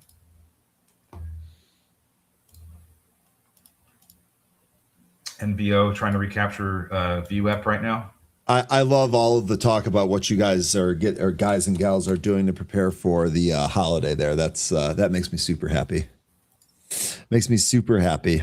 So you thinking about it, bringing up Thinking about it was having a little too much fun with the AI tool last night, and I shouldn't say too much because I was amused. I was chuckling, but he sent a bunch of AI, very clear AI diehard images, which were rather amusing. So here's an interesting little tidbit. You tell me if this qualifies for a Christmas movie, but J.R.R. Tolkien was a devout Catholic. And one of the things he did in his book is that he had the when the fellowship left Rivendell, that was on December 25th. So that because it was the start of the whole journey. Does that make Lord of the Rings a Christmas movie? Fight me. Be watching from a tree stand if his cell service allows. Just, stay safe there, Shady. So I would say no. And the reason that I would say no is because you said that the fellowship leaving the Shire, what was it? Rivendell. Mm-hmm. The fellowship leaving so it encompasses Christmas, but the entire story doesn't take place on Christmas. I know. Well, that's when it starts. Just when it starts. I get it. I'm just kind of jokingly throwing it out there because I thought it was an interesting little tidbit about. It is interesting. I actually didn't know that, and I normally feel pretty good about my Lord of the Rings knowledge, but you got me there. Oh yeah, that's a good point. G-Man asking what we're going to do without the market open. Drink eggnog. I mean, I've got a local brewery here that makes something they call Christmas ale, and it is divine. So I'll be having some of that. There are Christmas movies. There are movies people like to watch for the Christmas holiday. See, I told you, he's tough. He's a tough egg to crack. He's a tough egg to crack. There's no doubt about it. Bilbo bag holder. There you go. That's a good reference to deal with some of these movers that some people can get caught in. Hi ho, still trying to push back into the two handle.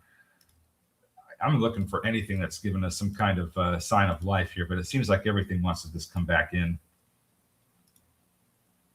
Broadcom does look like it's setting up to push higher. We'll see if that ends up happening.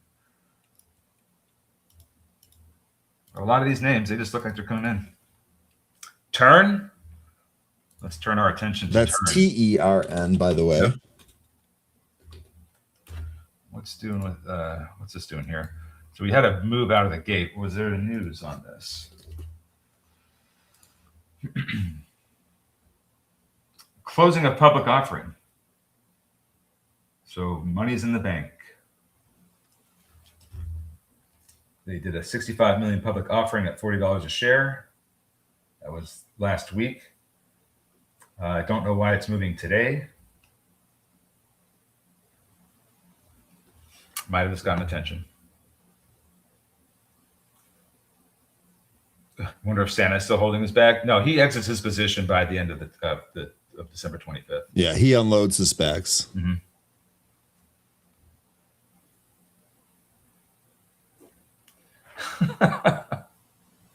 Thinking about it, giving us some challenges here. Thinking about it misses the entire premise of Die Hard. Needed to take place on a day where the office was basically empty, but required someone from the Nakatomi party to be there. So that basically the only time that was possible was the Christmas Eve Christmas party. So that passes the test. So that was a rough one. Thinking about it, I'm sorry for your loss on that one. I will say that the Hans Gruber falling from the bank with the Christmas shirt. Here, let me grab this. This is what Thinking About It was busy with last night. I loved it. I loved every second of it. Here's what we're talking about. This was my favorite, I think, of the memes that he had yesterday. That's great. So that's it. I mean, you're already halfway there thinking about it.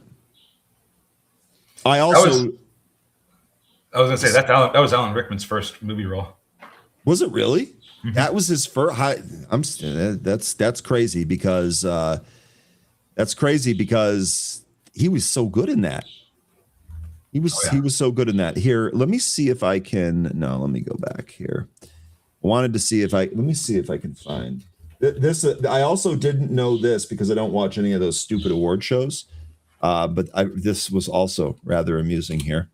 Let's go back to thinking about it, having fun with the AI tool. This one I don't think was AI. Did you know this? Alan Rickman hilariously appeared at a 2000 Bruce Willis tribute with crutches and a neck brace, joking that he was still recovering from the fall from Nakatomi and Die Hard. That's awesome. This is awesome. Anyway. And then he turns over to him and goes, "Merry Christmas." Ho, ho, ho.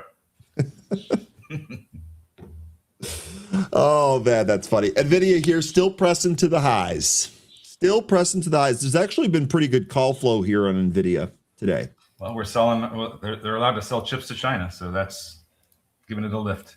NVO, this is still holding some of its gains, but really hasn't made any serious move to try and print new highs here today. And then how is Zim? We took a look at that earlier. That was my only trade of the day here.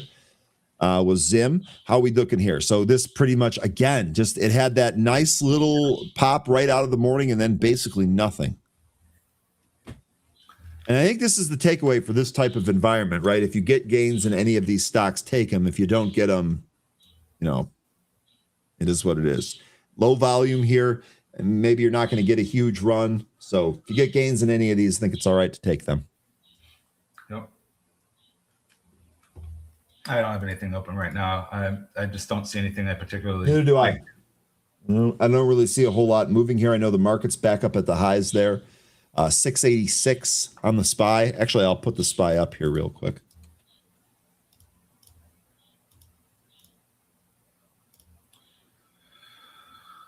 Oh, well. SPY's still sitting right under that all-time high, but not really doing much of anything in there. And I don't really see anything new on the scanner either. Wiss had the right idea going to play golf right around Christmas. SOC still up near the highs. Trump administration to start seizing pay of defaulted student loan borrowers in January. Okay. What do you think that's going to end up doing? Less disposable income for other things? Yeah. I mean, that's gonna be painful for a lot of households. I don't think I need to really, examine it beyond that. No, that's something I lived through. I paid my student loans back. Took me years. And as you mentioned, those years were in fact painful. There's no question. But I did it.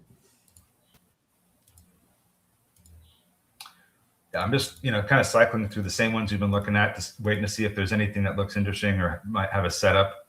The volume is so low in these that I don't even know if they'll get to some of the levels I'm looking at or thinking that some of these could go to. Kate Kraft says 63 degrees in my neck of the woods. Man, oh man. It's like what, 43 here right now. It's supposed to be like 50, mid 50s, almost 60 degrees and sunny for Christmas. Sure doesn't feel like Christmas. I'm glad you brought up CRML. Was somebody asking about this? Because this is something I saw it right off the scanner.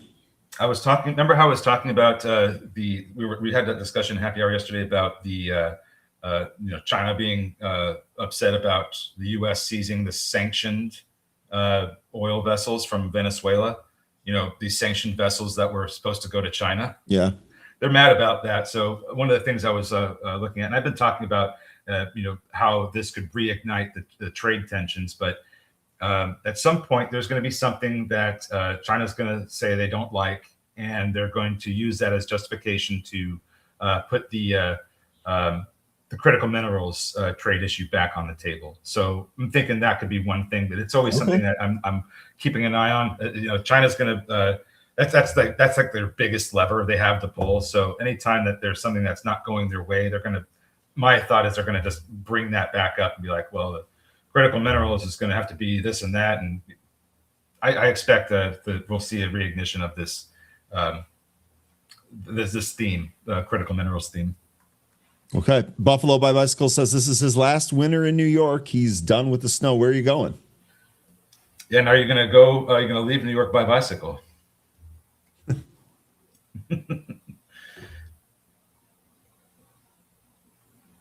I'm just reading here. Please, yeah.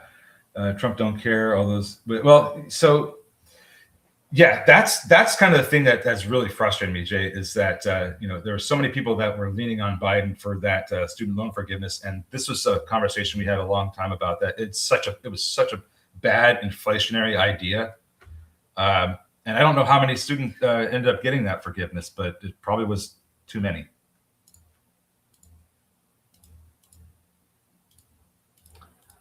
Just not a great idea. Florida? Oh no, that's what Ed Edwards is saying.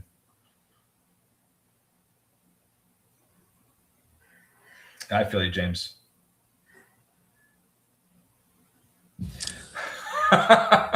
Shady wants to know if Die Hard is a Christmas movie, then it's Lethal Weapon. I would say no. What say you? I haven't watched the Lethal Weapon movies in a long time. Yeah, neither have I. And I haven't seen them enough. I think the one I watched the most was 4, the fourth one. Right. Yeah. 13, we've got an all access here today, so we're going to be done for the day here today. Any closing words for the group? Folks, I'll be back here tomorrow with a hat, and Let's go. How great the trading is going to be. It could be very slow like today. There might only be a few movers in the morning, but hey, if we can find them, we'll trade them. And we'll make some money, just like we always do. So until then, folks, have a wonderful rest of your day. If I don't see you on with us tomorrow, have a wonderful Christmas, happy holidays, and we'll see you after it's over. So take care, folks. Goodbye. All right, 13, take care of yourself. Really good stuff as always. Indeed, have a Merry Christmas, and we are going to move over to all access right now. And good news, I've got an exciting guest for you today. I'm here with Dr. Vuong Tru, CEO of Oncotelic Therapeutics, a company doing oncology drug development.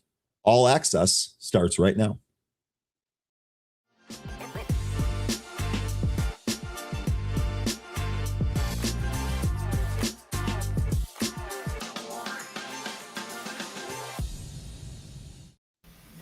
All right, Dr. Tru, good morning. How are you today?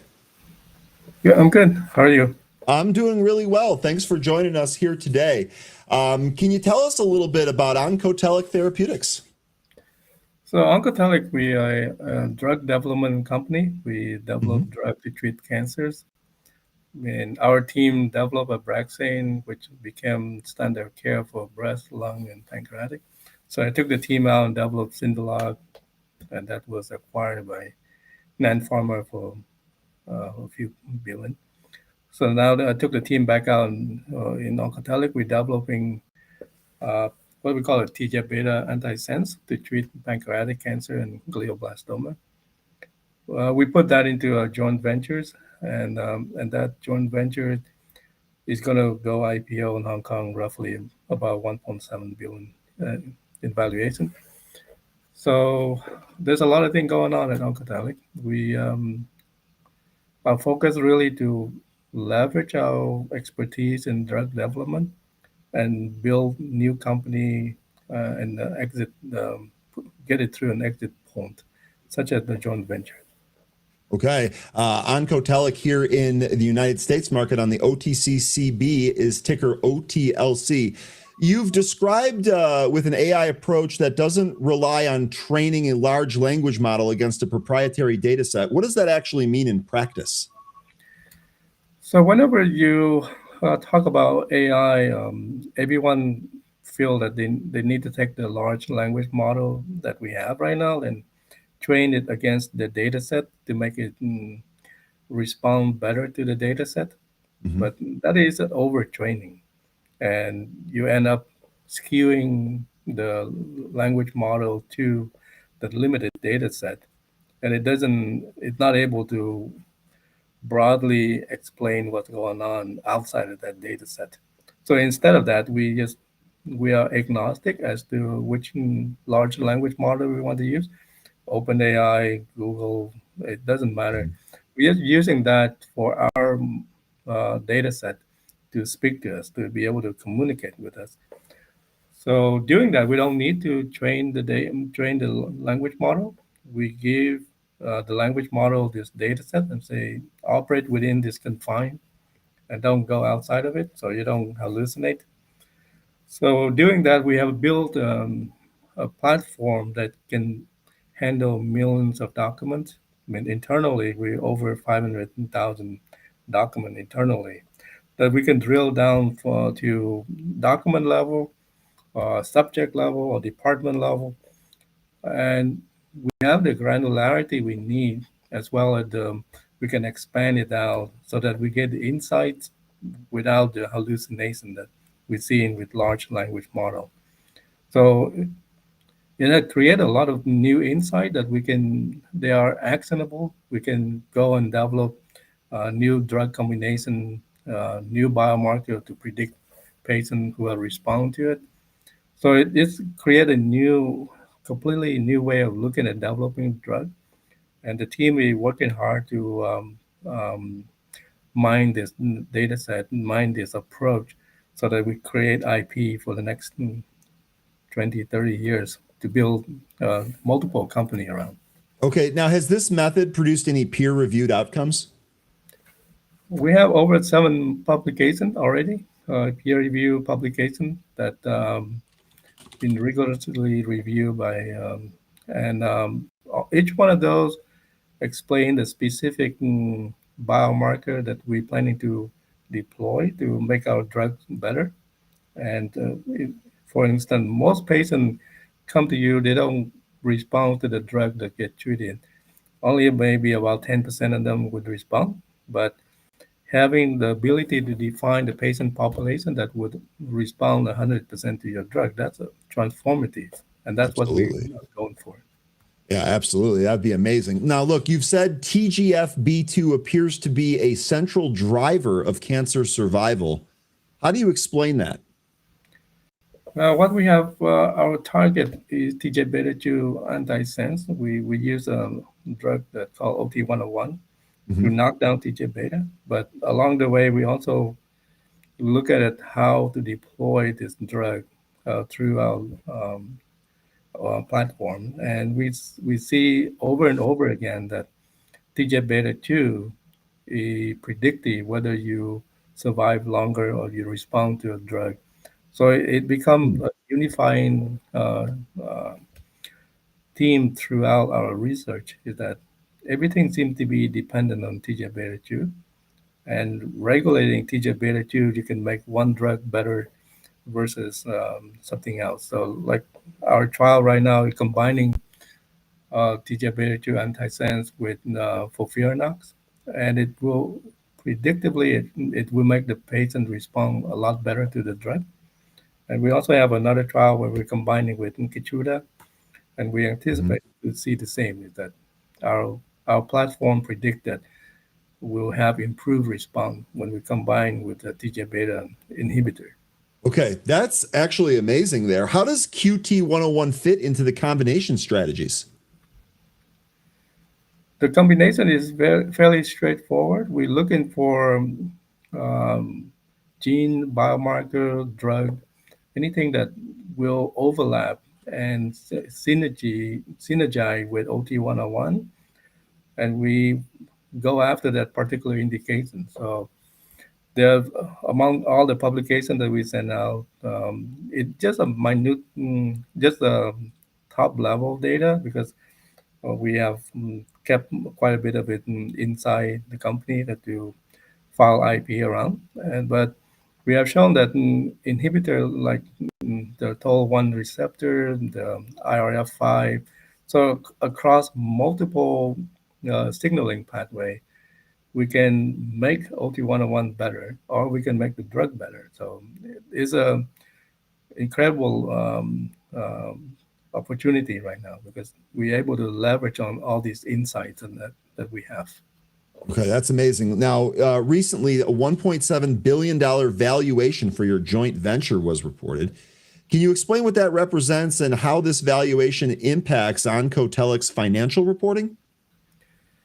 Well, we formed a joint venture 3 years ago, Mhm. and we spent more than 30 million onto the project, and we have built um, an opportunity where we can push forward the OT101 program. So it's in phase 3 right now in PDAC as well as glioblastoma. But we also have built a nanomedicine platform that is revolutionary. It's built on what we've done before with Abraxane and Sindulog, but this platform is going to surpass those two previous ones.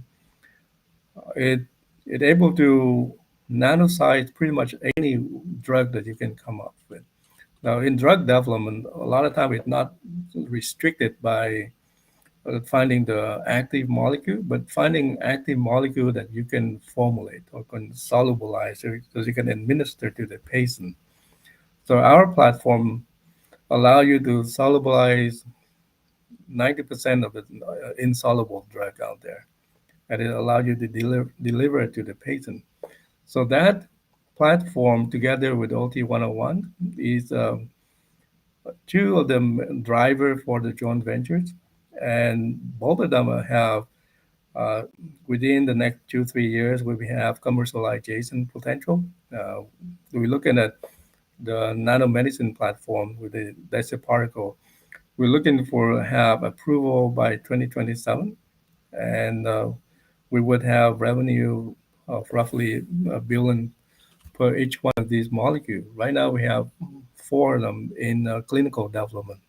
So as we push forward, each one of these drugs potentially will bring in $1 billion revenue per year. So that's why the valuation is set even now at roughly 1.7 billion for the IPO. But we anticipate it will increase as we move forward and achieve more of our milestone. Yeah, so that seems it seems like it's more important than just that headline number, right? I mean, it seems like this is going to be the beginning of a lot of good things. Yeah, I mean, this company that we're building is going to be transformative. I don't think Okay. anyone's going to be able to compete with us in terms of formulation of a drug. And the fact that we're working in this space that no one else is working in, where we call it molecular nanomedicine, because on one hand it behaves like a nanoparticle, on the other Mhm. hand, because it's small enough, it behaves like a molecule. So the drug was able to exit the blood vessel and penetrate to the underlying tissue, the target organs, very quickly, whereas the normal nanomedicine is not able to do that. So this is transformative. This platform going to be a major breakthrough for oncology and drug development. Yeah, that seems amazing. You emphasize that the DESA particles operate below 20 nanometers there. Why is that biologically meaningful? Below 20 nanometer, it behaves like a molecule, just like it Yeah. behaves like your natural protein, albumin, globulin. So it able to leverage on transport mechanism that reserved to those molecules, and therefore it be able to move into the cells, into the tissues that nanoparticle could not. But it still has the property of a nanoparticle, so it's able to carry the drug payload along with it. So it's Now, not just. sorry, I was going to say, are these properties clinically proven yet? We have done a preclinical study to prove that it behaved as we predicted, and that become the SAPU-003. And that right now is undergoing phase 1 clinical development. We are actively recruiting patients for the phase 1 trial, and we anticipate the phase 1 trial to be positive based on all the data we've seen, which will allow us to move directly into a phase 3 program to get the drug approved. Okay, that's fantastic. So I guess I'll just leave you with this then. What should investors and clinicians watch for over the next year? I think over the next year, people should be seeing how we transforming drug development through our open AI collaboration with our PDAO AI platform, Mhm. and as also to see how many of these drugs moving through the clinical pipeline, and see the clinical proof that our drug platform is vastly superior to what came before. Okay, I'll tell you what, this is an extremely exciting kind of sector for me. I'm excited to see what you folks can do here. Really awesome stuff. Thanks so much for joining us here this morning. Great. Thank you. You're very welcome. That is Dr. Vuong Tru from Oncotelic Therapeutics, that ticker OTLC on the OTC. So thanks for joining us. And thank you all, folks, for joining us here today. We are out of time here today. We'll be back again at this here tomorrow for Christmas Eve. So make sure you enjoy the rest of your Tuesday. Stay green, stay safe, stay focused, and we'll catch you next time. Take care, everybody.